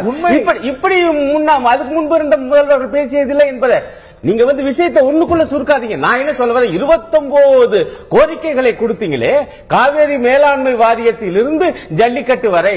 ஆனால் அவற்றை இவ்வளவு காலமாக இவ்வளவு அரசியல் பலம் இருந்தும் இவர்களால் நிறைவேற்ற முடியவில்லை என்பதை இந்த ஆளுநர் உரை மூலமாக ஒப்புக்கொண்டாங்க. ஒரு பாயிண்ட். அடுத்த பாயிண்ட் என்னன்னா, அதுல அழுத்தங்கள் என்னென்ன வாய்ப்பு, சில இதுல பல விஷயங்கள் ஜல்லிக்கட்டெல்லாம் உச்ச நீதிமன்றத்தில் இருக்கிறது, மத்திய அரசு கையில காட்டிலும் உச்ச நீதிமன்றத்தில் இருக்கிறது. அதெல்லாம் அரசுடைய தோல்வின்னு சொல்ல முடியுமா? ஜல்லிக்கட்டு சட்டத்துல ஒரு திருத்தம், அந்த காலைங்கிறது அதுல இருந்து எடுத்தாலே முடியும், செய்ய வேண்டியது முடியாது. கோர்ட்டுடைய 2014 ஜட்ஜ்மென்ட் காம்ப்ளிகேஷன் இருக்குன்னு அதெல்லாம் பேசியிருக்காங்க. அதெல்லாம் இல்ல, கொஞ்சம் நான் முடிச்சேன். அதெல்லாம் பேசியிருக்காங்க. இவங்க நினைத்தால் முடியும். இவங்க ஒரு பக்கம் அந்த பிள்ளையும் கிள்ளி விட்டு தொட்டில ஆட்டுற மாதிரி, இவங்க ஒரு பக்கம் ஆமாம்பாங்க, ஜல்லிக்கட்டு வேணாம்பாங்க. அவங்களுடைய இலாக்காவுக்கு கீழே இருக்கக்கூடிய ஒரு துறை போய் என்ன செய்யும்னா, இல்ல இல்ல நடக்க கூடாதுங்க. உங்க கட்சியிலேயே முதலமைச்சர் முல்லை பெரியாறு புதிய தேவையில்லைங்கிற ரீதியில சொல்லுவாரு. முன்னாள் முதலமைச்சர் அச்சுதானந்தன் வேற சொல்லுவாரு, தேசிய தலைமை அமைதி காக்கும். இல்லங்க, அச்சுதானந்தன் ஒண்ணு அதெல்லாம் இப்பவும் சொல்ல, நீங்க இதையும் போட்டு குழப்பாதீங்க. இங்க முடிச்சிருங்க. எப்படி பேசலாம் அப்படி பினராயி விஜயன் கட்சியிலே சொல்றாரு, கட்சியுடைய மாநில தலைமைக்கு இல்லங்க அப்படி எல்லாம் ஒண்ணு சொல்லல. அவருடைய பேச்சுல அவர் உறுதியா இருக்காரு, அதை பயன்படுத்திக் கொள்ளணும். நாம நான் என்ன சொல்ல விரும்புறேன்னா, 1 2 இல்ல 29 விஷயங்கள் இருக்கின்றன. அவற்றை உங்களால் நிறைவேற்றி தர முடியவில்லை. ஒண்ணு. அதுல புதிய அறிவிப்பு என வரும்பொழுது லோக் ஆயுக்தா, அதுலதான் இதை நாங்கள் மக்களிடம் கொண்டு சொன்னேன். ஆனா என்ன போட்டு வச்சிருக்காங்கன்னா, லோக்பால்ல திருத்தங்கள் நிறைவேற்றிய பிறகுதான் என்று மிக தெளிவாக இருக்கு. அப்ப சிக்கல் இழுத்தடிக்கிற வேலையோ என்கிற சந்தேகம் நிச்சயமாக எழுதுகிறது. அவங்க தேர்தல் வாக்குறுதியிலேயே அவ்வாறே தான் இருந்தது. கேள்விகள் எழுதினாலும் கூட தேர்தல் வாக்குறுதியிலேயே இப்ப எப்படி ஆளுநர் உரையில சொல்லியிருக்கிறாங்களோ படிச்சிருக்கிறாங்களோ அதே தான் தேர்தல் வாக்குறுதியிலும் இருக்கிறது. அப்படின்னா தேர்தல் வாக்குறுதியிலேயே ரொம்ப கவனமாக இழுத்தடிக்கிற மாதிரி தான் போட்டிருக்காங்கன்னு அர்த்தம். அடுத்து நான் வர்றேன். இப்ப சகோதரி சொன்னது அது மிக முக்கியமான விஷயம். அவங்க எழுப்பியது சரிதான், 5 ஆண்டுகள் இருக்கிறது என்பது உண்மை. ஆனா கடைசியா 4.25 வருஷம் முடியும் பொழுது நீங்க இந்த முதியோருக்கான பாஸ், தவறு சொல்லக்கூடாது, முதியோருக்கான டோக்கன் கொடுப்பது என்பது அதுவும் சென்னை நகரத்துக்கு மட்டும் கொடுப்பது என்பதா செஞ்சாங்க. அதே போல மற்றதை செய்தால் என்ன ஆகும்? மாணவருக்கான கல்வி கட்டணம் வெட்டு, இலவச கைபேசி, அதே போல ஸ்கூட்டிக்கு 50% தள்ளுபடி, இதை பற்றி ஏதும் பேசவில்லை. கோடியாவது காட்ட வேண்டும், அதை எதுவும் செய்யவில்லையே. இன்னொரு முக்கியமான விஷயத்தை சொல்லி நான் இந்த சுற்றம் முடிக்க விரும்புறேன். படிப்படியான மது விலக்கு நாங்க வந்தவுடன் 2 மணி நேரத்தை குறைச்சாங்க, 500 கடைகளை மூடுவோம் என்றாங்க. அடுத்த படி என்ன? ஒரு கால அட்டவணையாவது சொல்லுவோம், உருவாக்குவோம் என்று இந்த ஆளுநர் உரையிலே கோடி காண்பித்திருக்கலாம் அல்லவா? மதுவிலக்கு பற்றி இதுல என்ன இருக்கு? ஆகவே நமக்குள்ள அதுவும் இடம்பெறாத பல அம்சங்கள் முந்தைய அரசிலேயும் கூட விஷன் 2023 டாக்குமெண்டா வந்தது, அடுத்த பட்ஜெட்ல வந்தது, தொடர்ந்து செயல்பாடுகள் பார்த்தோம். நீங்களே அழகா சொன்னீங்க. இவங்களுடைய ஏற்கனவே அந்த ஆட்சி 2011 உருவாகும் போது இருந்த ஆளுநர் உரையில கிட்டத்தட்ட சகலத்தையும் கோடி காண்பித்தார்கள். கிட்டத்தட்ட அது இடம்பெறாத அம்சம். ஆனா முதல் வருஷத்திலே செயல்பாட்டுக்கு வந்த நீங்களே சொன்னது போல. ஆனா இங்க மிக மிக முக்கியமான விஷயங்கள், இந்த ஜனங்கள் இன்றைக்கு உங்களுக்கு ஓட்டு போட்டிருக்காங்கன்னா இவங்களும் படிப்படியான மதுவிலக்கு என சொன்ன காரணத்தினால், அதே போல இந்த கைபேசி போன்ற சில இலவசங்கள் பெண்களை குறிப்பாக ஈர்த்திருக்கிறது, அதே போல மாணவர்களை ஈர்த்திருக்கிறது. இந்த முக்கியமான விஷயங்கள் எதை சொல்லி ஆட்சிக்கு வந்தார்களோ கேள்வி இருக்கு. உதாரணத்துக்கு 2011 ஆளுநர் அறிக்கையில் இடம்பெற்ற விஷயம் மோனோ ரயில் திட்டம் 5 வருஷம் எதுவுமே நடக்கல. அடுத்த 5வது வருஷத்தோட இறுதியில உங்களுடைய வாக்குறுதியில இருக்கு. சகோதரி சொன்ன இந்த ஆளுநர்கள் அதுவும் இல்ல, போன ஆளுநர் இருந்தது போல இல்ல. சகோதரியுடைய கூற்று போல இந்த ஒரு மாதிரி இந்த பஸ் பாஸ் வழங்கக்கூடிய திட்டம், தண்ணீர் வழங்கக்கூடியது, இவையெல்லாம் இன்னும் சென்னையில மட்டும் இருக்கே தவிர விரிவாக வேண்டி இருக்கிறது. இந்த கன்சர்ன்ஸ் எல்லாம் சேர்ந்து எழுதியா? முதல்ல விரும்புகிறேன், அதாவது ஆக்க பொறுத்தது ஆற பொறுக்கணும்னு ஒரு பழமொழி உண்டு. அது மாதிரி இவங்க கொஞ்சம் தயவு செஞ்சு பொறுக்கணும். இந்த பட்ஜெட் வரவு செலவு திட்ட அறிக்கை வரும்போது இருங்கம்மா எல்லாம் செய்வாங்க. அம்மா மடிக்கணினி திட்டத்தை அம்மா அறிவிச்சாங்களா? அறிவிக்காமலே செஞ்சாங்க. அம்மா உணவகம், அம்மா எதுவுமே அம்மா அறிவிக்கல. தேர்தல் வாக்குறுதிகள் மடிக்கணினி திட்டம், தேர்தல் மடிக்கணினி திட்டம் தேர்தல் வாக்குறுதிகள் இருந்து ஆளுநர் உரையிலையும் இருந்தது. அம்மா உணவகம் இல்லன்னு ஏத்துக்கிறேன். அம்மா உணவகம், அம்மா குடிநீர், அம்மா உப்பு, அம்மா சிமெண்ட் எதுவுமே இல்ல. ஆக அம்மா அவர்கள் சொன்னதையும் செய்திருக்காரு, சொல்லாதையும் செஞ்சிருக்காரு. நான் இன்னொரு அவங்க சொன்னதுக்கு ஒரு பதில் சொல்றேன். முல்லை பெரியாறு அணையை 136 அடியிலிருந்து 142 அடியா உடனே உயர்த்தலாம். அணையை வலுப்படுத்தியதற்கு பின்னால 152 அடியா உயர்த்தலான்றதான் மாண்புமிகு அம்மா அவர்கள் உச்ச நீதிமன்றத்தில் போட்ட வழக்குக்கு கிடைச்ச தீர்ப்பு. ஆக மாண்புமிகு அம்மா அவர்கள் இந்த காவிரி நீர் பிரச்சனை ஆகட்டும், முல்லை பெரியாறு அணை பிரச்சனை ஆகட்டும், எதையெல்லாம் சொன்னார்களோ அதையெல்லாம் அவங்க ஒண்ணு ஒண்ணா செஞ்சுட்டு தான் வராங்க. இன்றைக்கு செயல்பாட்டு சொல்றாங்க. இன்னைக்கும் நாங்க வலியுறுத்துவோம், கேட்போம், பிரதமரை போய் பாக்குறீங்க, அதனால இன்னும் அந்த கோரிக்கைகள் இடையிலான பிரச்சனை. செயல்படுத்த வேண்டிய நீங்க போராடுனீங்களா? செயல்படுத்த வேண்டிய மத்திய அரசு, உச்ச நீதிமன்றம் வாதாடிட்டு இருக்கிறோம். போராடுன்ற அவசியம் இல்ல. தொடருது அப்படின்னா நிறைவேறுகிற வரை வாதாடுவோம். சட்டமன்ற மத்திய அரசை எதிர்த்து போராடணும். இல்ல தாமதத்துல மத்திய அரசு நீங்க இருக்கும்போது நாங்க கட்டாயமா போராடுவோம்.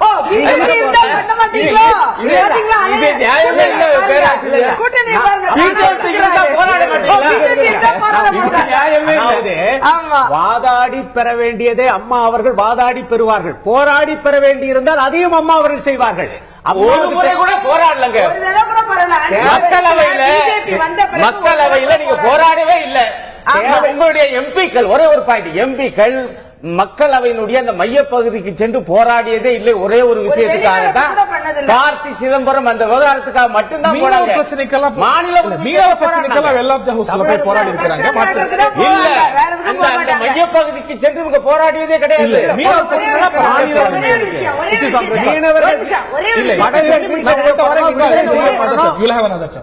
ஒரே ஒரு விஷயத்த மத்திய அரசு பத்தின விஷயம், அதாவது 1167 கோடி ஆதி திராவிடர் பிள்ளைகளுக்கு கிடைக்க வேண்டிய ஸ்காலர்ஷிப் கிடைக்காம இருக்குன்னு சொல்றாங்க. அதே மாதிரி நித்தி ஆயோக் வந்ததுனால நிதி குறைப்பு பெரிய அளவுல நடந்திருக்கு. இன்னைக்கு அது சுத்தமாவே நம்ம நிதி ஆதாரத்தை ஒழிச்சு கட்டுது. நிதி ஆயோக் மட்டும் இல்ல, 14வது பினான்ஸ் கமிஷனுடைய ரெக்கமெண்டேஷன். அதாவது இன்னைக்கு இது மாதிரி செயல்பாடுகளுக்கு இந்த அரசாங்கம் போன 5 ஆண்டு இறுதியிலே ஒரு தீர்மானத்தை போட்டிருக்கலாம். ஏன் பண்ணல? பிஜேபி எதிர்த்து பேசுவதற்கு ஏன் இவர்களுக்கு தயக்கம்? இல்ல, பிரதமரை சந்திச்சு 3 முறையுமே வலியுறுத்தினாங்க. மாநில நிதி ஆதாரம் பிரச்சனைக்குரியதா ஆகுதுன்றதுனாலதான் மாண்பு அம்மா அவர்கள் தெளிவா சொல்லி இருக்கிறாங்க. இதுல அந்த கேட்கக்கூடிய திரு வெங்கடேஷ் அவர்கள்ட்ட கேட்க வேண்டிய விஷயம், இதுல நிறைய இலவச திட்டங்கள் பற்றின அறிவிப்பு முன்னோட்டம் இல்ல. 2011 ஆளுநர் உரையில பார்த்தோம், இம்முறை பட்ஜெட்ல இருக்கக்கூடும். எதுவுமே இல்லை அப்படிங்கறதுடைய புரிதல் பட்ஜெட்ல இருக்கிறதுக்கான வாய்ப்பு சேர்த்து நம்ம பார்க்க வேண்டியிருக்கிறது. பட் மாநிலத்துடைய நிதி ஆதாரம் அது பத்தின ஒரு கன்சர்னும் கூட இதுல ரொம்ப காஷியஸா அவங்க கையாளுவதற்கு ஒரு முக்கியமான காரணமா இருக்கக்கூடுமோ? முக்கியமா இப்ப நீங்க படிப்படியாக இந்த மதுக்கடைகளை குறைப்போம் அப்படின்னு அவங்க பேசுறாங்க அப்படின்னும் போது அதுக்கு ஈடான ஒரு வருவாய் தரக்கூடிய மாற்று ஏற்பாடுகளை செய்ய வேண்டும். இப்ப நீங்க இந்த தாது மணலுக்கான ஒரு கொள்கை, இந்த மாதிரியான கிரானைட்டுக்கான ஒரு கொள்கை, இதெல்லாம் நீங்க ஒரு பக்கம் சப்ஸ்டான்ஷியேட் பண்ணும்போதுதான் உங்களுக்கு நிதி ஆதாரங்கள் பெருக முடியும். அப்ப நீங்க படிப்படியா இந்த பக்கம் இருக்கக்கூடிய செலவினங்கள் நீங்க சமாளிப்பதற்கான ஒரு வழிமுறை கிடைக்கும். இப்ப நீங்க செலவினங்களை சமாளிப்பதற்கு திட்டமிட வேண்டும். அப்ப நீங்க ஒரே அடியாக இந்த மாதிரியான ஒரு இலவசங்களையோ, இப்ப நீங்க இந்த ஸ்கூட்டி இந்த மாதிரியான விஷயங்கள்லாம் கூடுதலான செலவுகள் வைக்கக்கூடிய ஒரு அம்சங்கள். அப்போ இதற்கான வருவாய் இனங்களை எப்படி இங்க பெருக்கிக் கொள்ள முடியுங்கிறத முதல்ல உறுதிப்படுத்திக் கொண்டு பின்னால் நீங்க அதுக்கான சலுகைகளை வழங்க. வருவாய் பற்றாக்குறை 9,000 கோடியை தாண்டி நிதி பற்றாக்குறை 36,000 கோடியை தாண்டி இந்த விதமான கன்சர்ன்ஸ் எல்லாம் நிச்சயமா ஆமா ரொம்ப பெரிய அதிகமான ஒரு இது எல்லாமே இந்த இலவசங்கள் சலுகைகள் இதெல்லாம் சமூக நல திட்டங்களுக்காக கொடுக்கக்கூடிய பணம். உண்மையிலேயே நீங்க பாத்தீங்கன்னா இந்த சமூக நல திட்டங்களுக்காக நாம் செலவழிக்கக்கூடிய தொகைகளை நம்ம ஆக்கப்பூர்வமான வளர்ச்சி பணிகளுக்கு பயன்படுத்தி இருந்தால் அதனுடைய நிலைமை வேறு மாறி இருக்கும். ஆனால் என்னன்னா இந்த சமூக நல பணிகளுக்கான திட்டங்களுக்கான ஒரு செலவினங்களுக்கு நாம் நிதியை உருவாக்கி தர வேண்டிய ஒரு தேவை இருக்கிறது. ஏன்னா இந்த சமூகத்தினுடைய அடித்தட்டு மக்களை உயர்த்துவதற்கான ஒரு தேவை இருக்கிறது என்ற காரணத்தினால் அது வந்து ஒரு இடம் பெறுகிறது. அப்போ அதற்கான புதிய வருவாய் இனங்கள் என்ன என்றதை பத்தி ஒரு தெளிவு ஒன்று அவசியமா இருக்கு. இப்போ இந்த பட்ஜெட் கூட பாத்தீங்கன்னா நான் பெரிய அளவில் எதிர்பார்ப்பு இல்லை. எனக்கு பட்ஜெட்டுக்குள்ளேயும் கூட பாத்தீங்கன்னா இப்போதைக்கு இந்த மாதிரியான முதல்ல இந்த மாதிரி வருவாய் இனங்களுக்கான கொள்கைகளை அவர்கள் வந்து கொண்டு வந்து அதில் வந்து நீங்க பட்ஜெட்ல வந்து அதை அறிவிச்சு ஒரு குறைஞ்சபட்சம் ஒரு 6 மாதங்கள் வந்து நிதி ஆதாரங்களை அப்படி எடுத்துக்க முடியுமா? இது வந்து ஒரு பொலிட்டிக்கலி வெரி இம்பார்ட்டன்ட் டைம். இன்னும் 3-4 மாசத்துல உள்ளாட்சி தேர்தல் வருது. அப்படி இருக்கக்கூடிய சூழ்நிலையில நம்ம வருவாய் ஆதாரத்தெல்லாம் பெருக்கிப்போம், அடுத்தது பார்ப்போம் அப்படின்னு ஒரு பொலிட்டிக்கலா அந்த டிசிஷன் எடுக்க முடியும். பொலிட்டிக்கலா அந்த டிசிஷன் எடுக்கிறது கஷ்டம் தான், நான் இல்லைன்னு சொல்லல. ஆனால் அப்படி எடுத்தாக வேண்டிய தேவை ஒன்று இருக்குது. இல்லை என்றால் நீங்கள் மேலும் மேலும் மேலும் மேலும் நிதி சுமை அதிகமாகிக் கொண்டே இருக்கும். மாநிலத்தினுடைய தாங்கும் சக்தி என்று ஒன்று இருக்கிறது. மேலும் மேலும் நாம் நிதி சுமையை ஏற்றுக்கொள்வதற்கு நம்மால் தாங்க முடியாது என்ற ஒரு சூழ்நிலையில் நாம் என்ன பண்ணோம், இது வந்து தேர்தலை மையப்படுத்தி பேசி நாம் மீண்டும் அந்த சிக்கல்கள் போய் சிக்கிக் கொள்ளக்கூடாது. அப்போ என்ன செய்யணும், இப்போ நமக்கு எடுத்திருக்கக்கூடிய இந்த இலவசங்கள் இந்த சலுகைகள் இதை வழங்குவதற்கான நிதி ஆதாரங்களை நான் உருவாக்கிக் கொள்கிறேன். அதே சமயத்தில் நிதி ஆதாரமாய் இப்போது இருக்கக்கூடிய டாஸ்மாகை நான் படிப்படியாக குறைக்கிறேன். இது ரெண்டுத்துக்குமான ஒரு நீங்க சொன்ன மாதிரி இப்ப சார் சொன்ன மாதிரியான ஒரு கால அட்டவணை ஒன்று தெளிவாக நமக்கு கொடுத்து விட்டால் மக்களுக்கான இது ஒரு பேசிக் அக்கௌண்டபிலிட்டி கொஸ்டின். அதாவது நான் இதையெல்லாம் செய்கிறேன் ஒரு அடிப்படையில் வந்து இங்க தேர்தல் அறிக்கையின் மூலமாக அவர்கள் சில வாக்குறுதிகளை கொடுக்கிறார்கள். இன்றைக்கு ஆளுநர் உரையின் மூலமா சில வாக்குறுதிகளை கொடுக்கிறார்கள். இது எல்லாத்துக்குமே ஒரு ரோட் மேப் தான் நமக்கு ரொம்ப முக்கியம். சரி, இது எல்லாமே நம்ம வந்து பிராட் கேம் பிளான் நம்ம புரியுது, என்ன பண்ண போறாங்கன்றது நல்லா தெரியுது. இந்த கேம் பிளானுக்கான ஒரு ஸ்டெப் பை ஸ்டெப் ஆன அடிப்படை வரையறைகள் என்ன? ஒரு பக்கம் நிதி ஆதாரங்களை கூட்ட வேண்டும், இன்னொரு பக்கம் நமக்கு மக்கள் கெடுக்கக்கூடிய அம்சங்களை எல்லாம் நாம் படிப்படியாக நிறுத்த வேண்டும். ஆமா, அப்ப நீங்க வந்து டாஸ்மாக் கெடுக்கக்கூடியது தானே, அப்ப நீங்க அதை வந்து நிறுத்த வேண்டிய ஒரு தேவை இருக்குல்ல, அது அரசாங்கமே ஒப்புக்கொண்டு இருக்குல்ல, அப்ப நீங்க அதை நிறுத்த வேண்டிய ஒரு அவசியம் இருக்குது. அப்ப அதையும் நீங்க நிறுத்தி இந்த பக்கம் வளத்தை நீங்க பெருக்க வேண்டிய ஒரு தேவை இருக்கு. இது ரெண்டுத்தையும் பேலன்ஸ் பண்ணி கொண்டு போவது என்பது மிகப்பெரிய ஒரு கத்தி மேல் நடக்கக்கூடிய டஃப் ஜாப் தான். மாற்றுக்கிறதுல தொடர்ந்து எல்லாருக்கும் கருத்துக்கள் இருக்கிறது நினைக்கிறேன். நான் பேராசிரியர் தீரன் அவர்கள்ட்ட கேட்க வரும்போது எதிர்கட்சிகள் கேள்வி எழுப்பியிருக்கக்கூடிய இந்த உரையில கேள்வி எழுப்பியிருக்கக்கூடிய ஒரு முக்கியமான விஷயத்துல ஒண்ணு, மின்மிகை மாநிலம்னு மீண்டும் அறிவிக்கப்பட்டிருக்கிறது, அது சரியல்ல, அது சரியான நிலைப்பாடாக இருக்க முடியாது அப்படின்னு. இன்னொன்னு ஒரு 13,000 மெகாவாட் வந்து அனல் மின்சாரத்துல உற்பத்தி உருவாக்குவோம் அப்படின்னு சொல்லியிருக்கீங்க. இந்த உத்தரவாதம் 13,000-15,000 மெகாவாட் வந்து அனல் மின்சாரத்துல மட்டும் உருவாக்கும் அப்படின்னு 2011 செப்டம்பர்லயுமே நீங்க சொன்ன விஷயம். நான் 13,000 மெகாவாட் அளவுக்கு அனல் மின்சாரம் உருவாகவே இல்லை. இன்னைக்கு கிட்டத்தட்ட ஒரு 3,000 மெகாவாட் அளவுக்கு தனியார நம்பி இருக்கும். அதுலயும் ஒரு 2,100 மெகாவாட் வந்து வெளிமாநிலத்தில் இருக்கக்கூடிய தனியார் இருக்கக்கூடிய ஒரு சூழ்நிலையில இன்னைக்கு நம்ம மின்மிகை மாநிலம்னு சொல்வது பொருத்தமா இருக்குமா? இன்னைக்கு மின்சார பிரச்சனை குறைந்திருக்கிறது, அது ஒரு பெரும் பிரச்சனையா இல்லைன்னு நான் ஏத்துக்கிறேன். ஆனா மின்மிகை மாநிலம் அப்படிங்கிற கூற்று முழுவதுமா சரியா இருக்கும்? அதாவது 2006-2011 திமுக ஆட்சி காலத்துல அதிகமா உற்பத்தி செய்யப்பட்டது 206 மெகாவாட் மின்சாரம் தான். அன்றைக்கு 8,000 மெகாவாட் மின்சாரம் கூட அவங்க வந்து மக்களுக்கு தர முடியாத காரணத்தினாலதான் 12 மணி நேரத்துல இருந்து 16 மணி நேரம் வரலும் மின்வெட்டுலாம் இருந்தது. மாண்புமிகு அம்மா அவர்கள் ஆட்சி பொறுப்புக்கு வந்ததற்கு பின்னதான் இந்த மின்மிகை மாநிலமாக அம்மா அவர்கள் வந்து அந்த 5/6/2015 இருந்து அவங்க அறிவிச்சாங்க. அதுல இருந்து இன்னைய வரல வந்து தமிழ்நாடு வந்து மின்மிகை மாநிலம் அப்படி சொல்லிட முடியுமா? இன்னைக்கு வந்து காற்றாலையில மின் உற்பத்தி வந்துட்டு இருக்கு, செப்டம்பர்ல நின்று போயிடும். ஆனா இன்னைக்கு ஒரு 3,000 மெகாவாட்டுக்கு மேல தனியார் வாங்கிட்டு இருக்கோம். அது ஒவ்வொரு வருஷம் 30,000 கோடி ஆயிட்டு இருக்கு. அதுல வந்து வெளிமாநில தனியாரை நம்பி ஒரு 2,100 மெகாவாட் இருக்கு.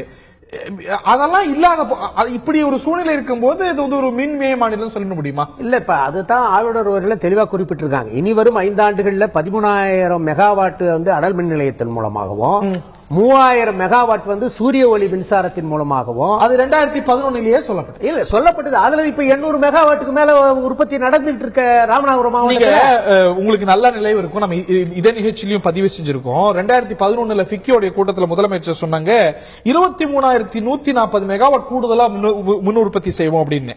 அதுல வந்து அவங்க வந்து இன்னைக்கு 13,000 மெகாவாட் ஆளுநர் சொல்றாரு. 15,100 மெகாவாட் வந்து 140 மெகாவாட் வந்து தெர்மல் பவர் அனல் மின்சாரத்தை செய்வோம் அப்படின்னு 2011 முதலமைச்சர் சொன்னது. அதுல வந்து 15,000 வேண்டாம், அதுல ஒரு 2,000 3,000 1000 கூடுதலான அனல் மின்சாரம் இல்லையே. இல்ல அதாவது மின் நிறுவு திறன் பாத்தீங்கன்னாக்கா 30,000 மெகாவாட் வரல தமிழ்நாடு இன்னைக்கு வந்து மின்மிகை மாநிலமா இருக்குன்றத அந்த சம்பந்தப்பட்ட மின்வாரியத்துறையினுடைய அதிகாரிகளே தெளிவா சொல்லி இருக்கிறாங்க. அதனால இன்றைக்கு 5/6/2015 பாத்தீங்கன்னா தமிழ்நாட்டில் மின்வெட்டு அறவே கிடையாது. எல்லாம் வந்து இந்த மக்களுக்கு தேவையான மின்சாரம் இன்றைக்கு 13,500 மெகாவாட் வரல கூட சில நேரத்தில் தேவைப்படுது. காற்றாலை மின்சாரம் கூட வந்து என்னன்னாக்கா அது தொடர்ந்து கிடைச்சிட்டு இருக்கிற அந்த மின்சாரத்தை வாங்கி இந்த அளவுக்கு வந்து மின் தட்டுப்பாடே இல்லாத அளவிற்கு மாண்புமிகு அம்மா அவர்கள் வந்து இன்றைக்கு ஒரு மின் சிக்கல்கள் இருக்கு. மின் தட்டுப்பாடு முன்பை விட நம்ம அதை கடந்து வந்துட்டோம். அது தேர்தல் எல்லாமே எதிரொலிக்க கிடையாது.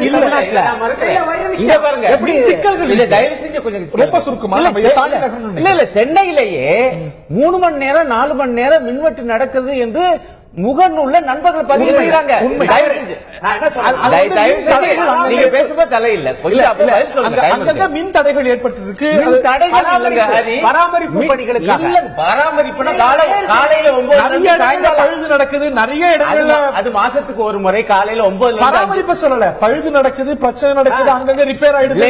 எதனால மின்வெட்டு நான் உள்ள போகல. மின்வெட்டு நடக்கிறது 9 இருந்து காலையில 12 மணி வரைக்கும் மின்வெட்டுன்னு ஒரு செய்தி வருது. இரவு 9 இருந்து 12 மணி வரைக்கும் செய்தி வருது.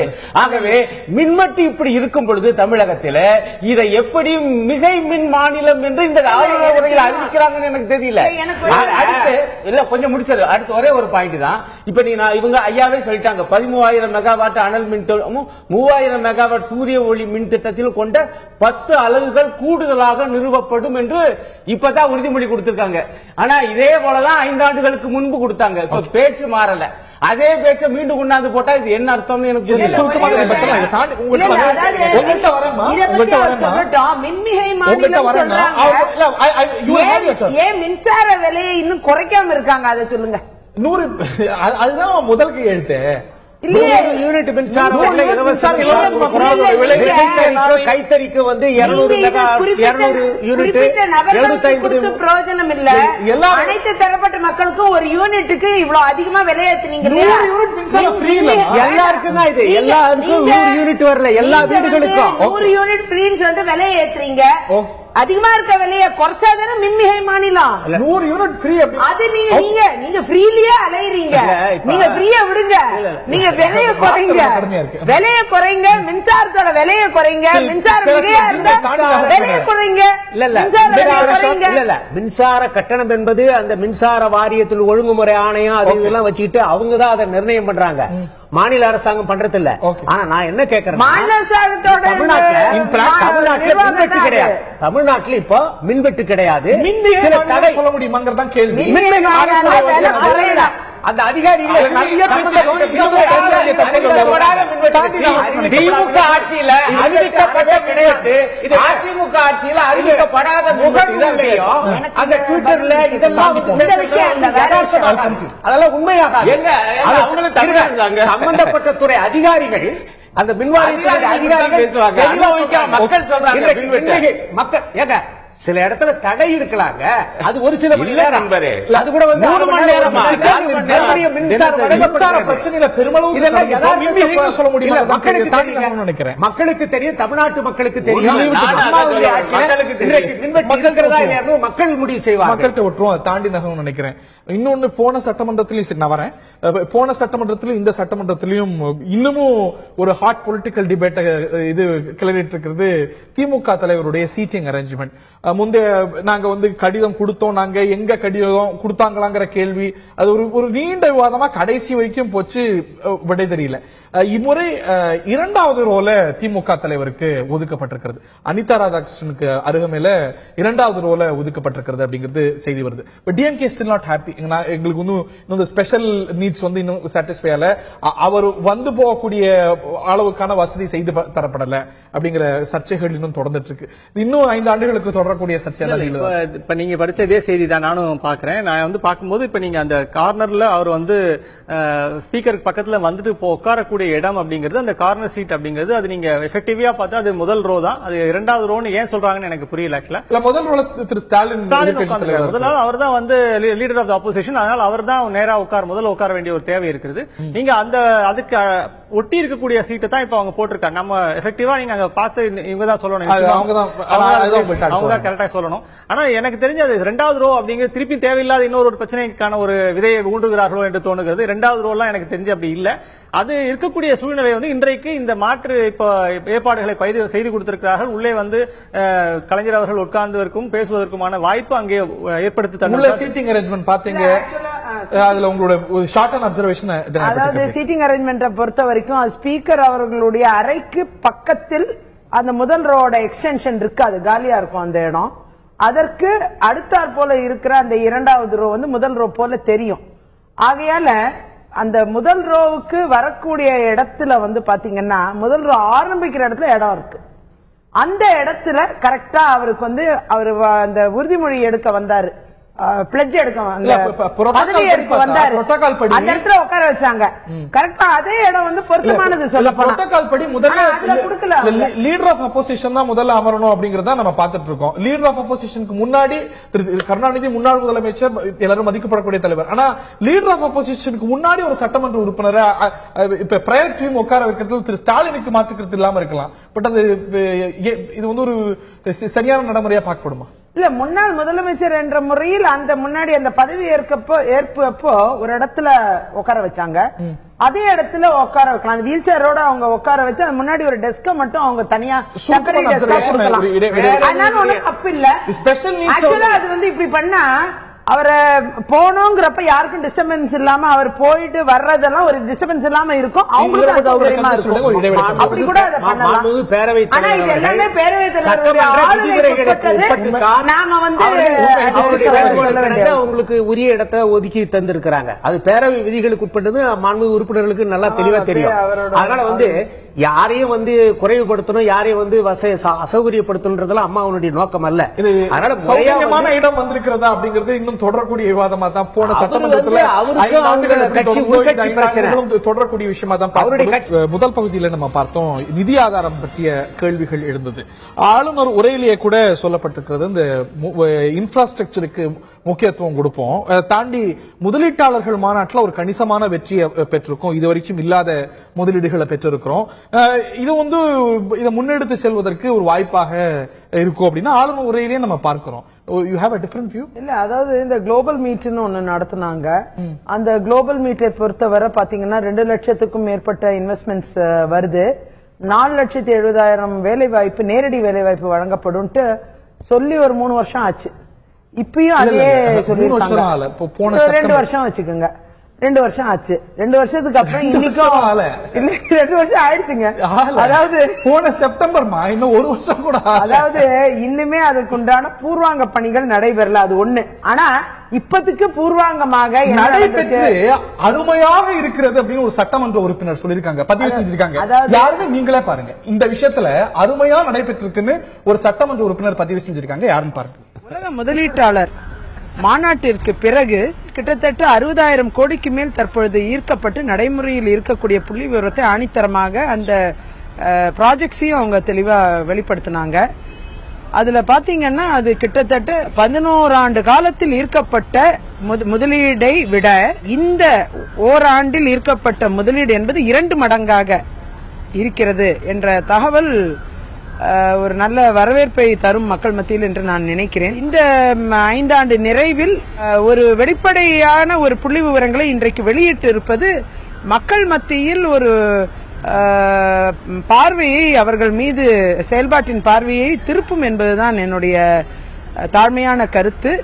2 வருஷத்துக்கு முன்னாடி இல்ல 4 மாசத்துக்கு முன்னாடி முந்தைய ஆளுநர் அறிக்கையில முதலமைச்சர் கொடுத்த விளக்கத்தை வரவேற்று விஜயதரணி எம்எல்ஏ முன்னாடி உட்கார்ந்துட்டு இருக்க விஜயதரணி அத பத்தி பேசதான் நான் உங்கள்கிட்ட பேசணும்னு நான் கேட்டது.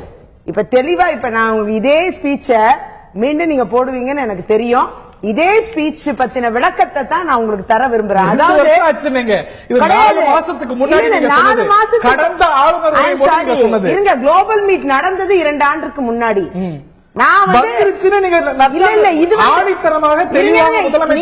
பேச விட்டீங்கன்னா நான் என்ன சொன்னேன்னு சொல்லலாம். 60,000 ஈர்த்திருக்கோம் சொல்றாங்க இன்வெஸ்ட்மெண்ட். அந்த உரையில கூறப்பட்டிருக்கு. அது மக்களை சிந்திக்க வைக்கும். இப்ப 60,000 கோடி வரவேற்கப்படும். முதலமைச்சருடைய உரை, ஆளுநர் உரைய சம்பிரதாயம் சும்மா வந்து சாதனை இல்லைன்னு சொன்னது மட்டும் இல்லாம முதலமைச்சர் ஆளுநர் உரை மீது முதலமைச்சருடைய உரையை வந்து நீங்க வந்து பாராட்டி பேசுறீங்க. முதலமைச்சரோட பதிலுரை, அது பதிலுரையை பாராட்டி, அது ஆளுநர் உரை கிடையாது.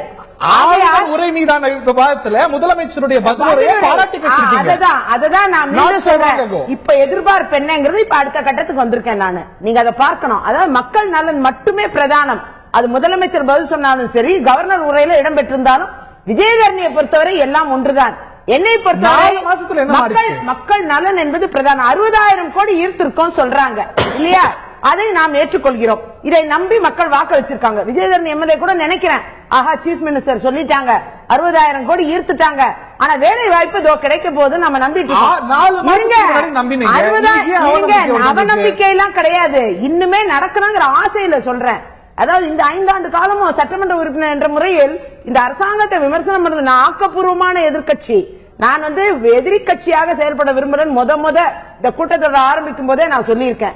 என்னை பொறுத்தவரை இந்த 60,000 கோடிக்கான ஈர்ப்பு இருக்கு பாருங்க, நடைமுறைக்கு வந்து இன்னைக்கு 4 மாசத்துல 10,000 கோடிக்கான ஈர்ப்புல நமக்கு ஒரு 1,00,000 வேலை வாய்ப்பு உறுதி செய்யப்பட்டிருந்தாலும் பெரிய விஷயம். ஆனா அந்த வேலை வாய்ப்பு தான் இப்ப ஒரு பெரிய பிரச்சனையா இருக்கு. அதுதான் ஆளுநர்கள் ரொம்ப எதிர்பார்த்தது.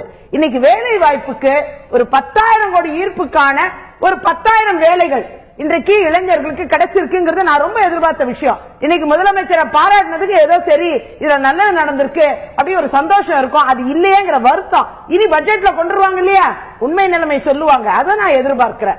அது ஒன்று. இன்னொரு விஷயம் என்னன்னா, இந்த குளோபல் மீட்டை பொறுத்த வரைக்கும் இப்ப பெட் ப்ராஜெக்ட்ங்கிறாங்க, கடல்சார் அருங்காட்சியகம் கொண்டு வரேன்னாங்க. அது வந்து முதலமைச்சருடைய பெட் ப்ராஜெக்ட், கனவு திட்டம். இது இப்ப கனவு திட்டம் இல்ல, அவங்களோட கடந்த 15 ஆட்சிக்கான கனவு திட்டம். ஆனா இன்னைக்கும் நிறைவேற்றல. இன்னைக்கும் அதற்குண்டான முதலீடுகளை ஈர்க்கிறதுல அந்த துறை ரீதியா வெறும் தப்பா டாக்குமெண்டேஷன் பண்றதுதான் வேலையா இருக்கு. அதை பத்தி சிந்தனையே இல்லாம இருக்காங்க. சரி, ஒரு முதலமைச்சரோட கனவு திட்டம் நிறைவேறணும்னா அதற்குள்ள ஆக்கப்பூர்வமான செயல்பாடு இருக்கணும். இப்ப ஒவ்வொரு திட்டமும் இந்த அரசாங்கத்துல இந்த குளோபல் மீட்டிங் வைக்கிறாங்க, முதலமைச்சர் சொல்றாங்க, ஆனால் அது சரியாக இட்டு செல்லப்படுகிறதா? இதுல பெரிய குறைபாடு இருக்கு. இன்வெஸ்ட்மெண்ட் எங்க இருந்து வரும்? வேலை வாய்ப்பு எப்படி கிடைக்கும்? ஒழுங்குபடுத்தப்படணும். எல்லாரோட இறுதியான கருத்தையும் கேட்க வேண்டிய நேரம் தாச்சு. விமர்சனங்களை கேட்டு உங்களுக்கு பதில் கேட்க விரும்புறேன்.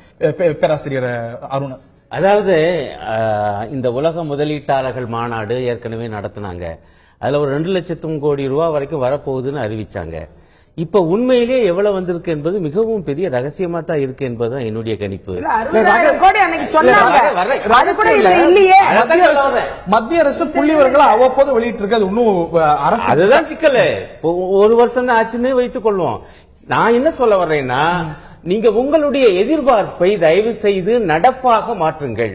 மாறாக இந்த ஆளுநர் உரையில என்ன இருக்குன்னா, 2 ஆண்டுகளுக்கு ஒருக்கா இந்த மாதிரியான உலக முதலீட்டாளர் மாநாடு, ஏதோ உலக தமிழ் மாநாடு நடத்த மாதிரி திருவிழா நடத்தி என்னங்க பயன்? நீங்க முதலீட்டை ஈர்க்கிற அளவுக்கு அப்படித்தான் மற்ற மாநிலங்களும் நடத்திட்டு இருக்கு. அதை பத்தி நம்பி பயன் இல்லை. அடிப்படையா செய்ய வேண்டியது, முதலீடு இங்கே வர வேண்டும் என்றால் அதற்குரிய நிர்வாக ஏற்பாடு பிளஸ் இன்ஃப்ராஸ்ட்ரக்சர், உள்கட்டமைப்பு ஏற்பாடு இருக்கா? இப்ப உதாரணமா இங்க ஒண்ணு இருக்குது, போக்குவரத்து நெரிசலை சரி செய்ய மேம்பாலங்கள், சுற்றுச்சாலை பாதைகள் அமைப்போம்னு இதுல போட்டிருக்காங்க. ஆனா கடந்த 5 ஆண்டுகளாக சென்னையிலே ஏதேனும் புதிய மேம்பாலம் அமைக்கப்பட்டதா என்பது மிகப்பெரிய கேள்வி இருக்குது. இந்த இன்ஃப்ராஸ்ட்ரக்சரை உருவாக்காம எப்படிங்க முதலீடு வரும்? தமிழ்நாடு இன்ஃப்ராஸ்ட்ரக்சர் டெவலப்மெண்ட் ப்ராஜெக்ட்ஸ் இருக்கு பாருங்க, TNIDB-ல இன்னைக்கு எல்லாம் அதுல உள்ளடக்கங்கிறாங்க. ஆனா அதோட ரூல்ஸ் பாத்தீங்கன்னா எந்த திட்டமும் வராது. முதலமைச்சர் மீண்டும் இதை மறு ஆய்வு செய்யணும், அப்பதான் நம்ம இன்வெஸ்ட்மெண்ட் கொண்டு வர முடியும். இப்ப இந்த பாலம் கட்டலன்னு சொன்னாங்க. அம்மா வந்து RK நகர் தொகுதியில இப்ப கூட புதிய பாலத்தெல்லாம் திறந்து வச்சிருக்காங்க.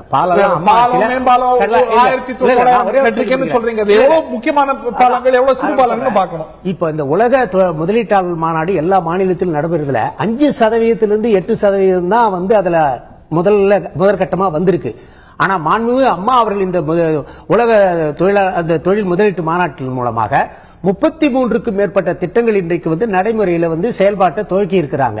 அதனால வந்து அம்மா ஆண்டு இல்ல, அதாவது ஒப்பந்தமான விஷயங்கள் செயல்பாட்டுக்கு வந்த விகிதம் அப்படின்னு பார்க்கும்போது அண்டை மாநிலங்களை காட்டிலும், ஆந்திராவை காட்டிலும், மகாராஷ்டிராவை காட்டிலும் தமிழ்நாட்டில் குறைவுன்னு டிசம்பர் 2015 வந்த புள்ளிவரத்தை நம்ம பார்க்கல. இல்ல ஏற்கனவே அம்மா அவர்களுக்கு ஏராளமான இடர்பாடுகள் அவங்க ஆட்சியில வந்து இருக்கும்போது வந்தது உங்களுக்கு எல்லாருக்கும் தெரியும்.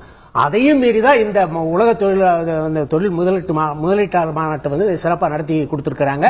அது 2 ஆண்டுக்கு ஒரு முறைன்றதெல்லாம் வந்து என்னன்னா அது ஒரு நடைமுறைப்படுத்துவதற்காக, அந்த மேலும் மேலும் அதை விரிவுபடுத்துவதற்காக இதை சொல்லியிருக்கிறாங்க. இதுல ஆளுநர் உரையில மாண்புமிகு ஆளுநர் அவர்கள் தெளிவா சொல்லியிருக்கிறாங்க. இது வந்து புதிதாக பொறுப்பேற்றுள்ள இந்த அரசினுடைய கொள்கைகளையும் முன்முயற்சியிலும் நான் இங்கு கோடிட்டு காட்டியுள்ளேன் என்று சொல்லியிருக்கிறார். அதோடு மட்டுமல்ல, மாண்புமிகு தமிழக முதலமைச்சர் அம்மா அவருடைய தலைமையின் கீழ் சிறப்பாக செயல்படுகின்ற இந்த அரசு மற்ற மாநிலங்களை விஞ்சி வெற்றியின் உச்சத்திற்கு தமிழ்நாட்டை கொண்டு செல்லும் என்று நான் உறுதியாக நம்புகிறேன் என்று சொல்லி இந்தியாவுடைய முதல் மாநிலம் இதுதான் நம்மளுடைய நீண்ட நாள் இலக்கு.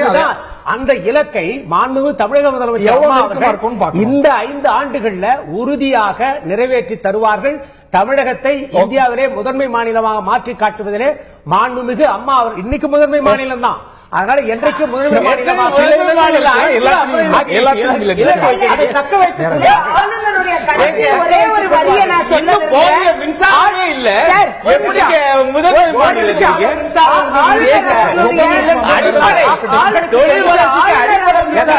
மக்களுக்கு கிடைக்குதா இல்லையா மக்களுக்கு கேளுங்க. ஆளுநர் அவர்களுடைய ஒரு முக்கியமான அறிவுரை, ஆக்கப்பூர்வமான ஆரோக்கியமான விவாதங்கள் மூலம் மக்களாட்சியின் மாண்பினை அதன் உச்சத்திற்கு எடுத்துச் செல்லும் மாபெரும் பொறுப்பு இந்த மாமன்றத்திற்கு உண்டு. இதனை மனதில் கொண்டு இந்த பேரவை பல முக்கிய பிரச்சனைகள் குறித்து விவாதங்கள் செய்து தமிழ்நாட்டில் வளர்ச்சிக்கு மேம்பாட்டிற்கு முன்னோடியாக கொள்கைகள் திட்டங்கள் வகுக்க வேண்டும் என்று முதலமைச்சர் ஆக்கப்பூர்வமாக செயல்படுவோம் என்று சொல்லியிருக்கிறார்கள். எதிர்கட்சிகளையும் பயன்படுத்தி ஆக்கப்பூர்வமாக தமிழ்நாட்டினுடைய வளர்ச்சிக்கு ஏற்ற வகையில் நாங்க சிறப்பா செயல்படுவோம் அப்படின்னு ஒரு பழமொழி உண்டு, ஆங்கில பழமொழி உண்டு. அது போல ஒரு நல்ல அறிகுறிகள் இந்த சட்டமன்றத்தில் தென்படுகிறது. அது தொடரக்கூடிய வாய்ப்பு இருக்கிறதா, காணல் மாறதுக்கான ஸ்கோப்பும் சேர்ந்தே இருக்கிறது. இது ஒரு முக்கியமான ஒரு தருணத்தில் நம்ம பேசுறோம். என்னன்னா, ஏற்கனவே 5 ஆண்டுகள் ஆட்சி செலுத்தி ஆயிற்று, அடுத்த 5 ஆண்டுகளுக்கு ஒரு வாய்ப்பு கிடைத்திருக்குது அப்படின்னு வரும்போது இது வந்து மக்கள் வைத்திருக்கக்கூடிய கூடுதலான நம்பிக்கையினுடைய ஒரு பலன். அப்ப இன்னும் நாம அவங்களுடைய பொறுப்பு கூடுதலாகி இருக்குது. அரசாங்கத்தினுடைய பொறுப்பு, அதிமுக தலைமையினுடைய பொறுப்பு இன்னும் மிக மிக கூடுதலாகி இருக்குது. அப்போ இப்ப இந்த 5 ஆண்டு வந்து சென்ற 5 ஆண்டை போல் நீங்க திரும்பியும் வந்து கிடைத்திருக்கக்கூடிய மிகப்பெரிய வாய்ப்பு யோசிக்கும் போது அவர்களுடைய ஒவ்வொரு முயற்சியுமே கவனமாக எடுத்து வைக்கப்பட வேண்டிய ஒரு செய்தி. அப்போ இந்த விதமான ஒரு கவனமும் அக்கறையும் இருக்கக்கூடிய ஒரு 5 ஆண்டுகளாக இது இருக்கக்கூடிய ஒரு பெரிய வாய்ப்பு இருக்கிறது. இதுல நிச்சயமாக வளர்ச்சி பணிகள் கண்டிப்பாக காண்பித்தே ஆக வேண்டும். இதுல வந்து இருக்கக்கூடிய முன்னேற்றங்களை கண்டிப்பாகவே காண்பித்தாக வேண்டும். இதாவது இந்த ரியல் growth அப்படின்னு நம்ம சொல்ல, ரியல் growth அப்படிங்கிறதுக்கான முந்தைய அரசு இதை செய்து போச்சு அப்படின்னு முந்தைய அரசு மேல பிளேம் பண்றதுக்கு முடியாது. ஏன்னா நீங்க வந்து திருப்பி நீங்க பழச திமுக அரசுக்கும் போக முடியாது. அப்படி இருக்கும்போது இந்த அளவீடுகள் அப்படிங்கிறது கடந்த 5 ஆண்டோட தான் திருப்பி நம்ம ஒப்பீடு வந்து திருப்பி கடந்த 5 ஆண்டோட தான் போய் நிக்க போகுது. அப்போ அதை விட மிகச்சிறப்பாக இந்த ஆட்சியை அமைத்தாக வேண்டிய ஒரு தேவை அவர்களுக்கே இருக்குது. இது வந்து அவங்களுக்கான ஒரு சேலஞ்சா வந்து ஒரு கோலை செட் பண்ணிருக்காங்க. அதை அவங்களே தான் வந்து நிறைவேற்றியாக வேண்டிய ஒரு தேவை ஒன்று இருக்கு. அரசுக்கு இருக்கக்கூடிய சவால்கள் ஒரு பக்கம், அரசியல் ரீதியாக கூட எல்லா அரசியல் கட்சிகளுக்கும் உடனடியான சவால்களை கூட வருகிறது உள்ளாட்சி தேர்தல் அப்படிங்கிற வடிவத்தில். இதை தாண்டி சட்டமன்றத்தை பொறுத்த வரைக்கும் 2 தரப்புக்குமே சவால் நிறைந்த ஒரு சூழ்நிலை. இன்னைக்கு ஒரு பலமான ஆளுங்கட்சி, பலமான எதிர்கட்சி அப்படிங்கும்போது சட்டமன்றம் இருவருக்குமானது, ஆளும் 2 தரப்புக்குமானது. ஆக 2 பேருக்குமே பொறுப்பு அப்படிங்கிறது சட்டமன்றத்தில் சுமூகமாக ஆரோக்கியமாக எடுத்து செல்வதில் இருக்கிறது. நல்ல அறிகுறிகள் இந்த சட்டமன்றத்தை பொறுத்த வரைக்கும் ஆரோக்கியமான செயல்பாடுகளுக்கு தென்படுகின்றன. அது தொடரும் அப்படிங்கிறது தான் எல்லாரும் தொடர வேண்டும் அப்படிங்கிறது தான் எல்லாருடைய எதிர்பார்ப்பாக இருக்கிறது. தமிழ்நாடு சட்டமன்றம் ஆளுநர் உரையோட தன்னுடைய செயல்பாட்டை துவங்கி இருக்கிறது. ஆளுநர் உரையில இடம்பெற்ற அம்சங்கள், இன்னும் அதில் இடம்பெறாத அம்சங்கள் எப்பொழுது செயலாக்கத்துக்கு வரும், எப்பொழுது அரசாங்கம் எப்படி இது எவ்வளவு கட்டங்கள்ல அதை முன்னெடுத்து செல்லும், இது போன்ற கேள்விகள் எல்லாம் தொடர்ந்து எழுந்திருக்கின்றன. இந்த நிகழ்ச்சியில் பங்கு கொண்ட விருந்தினர்கள் அனைவருக்கும், பார்த்த நேயர்களுக்கும் நன்றி, வணக்கம்.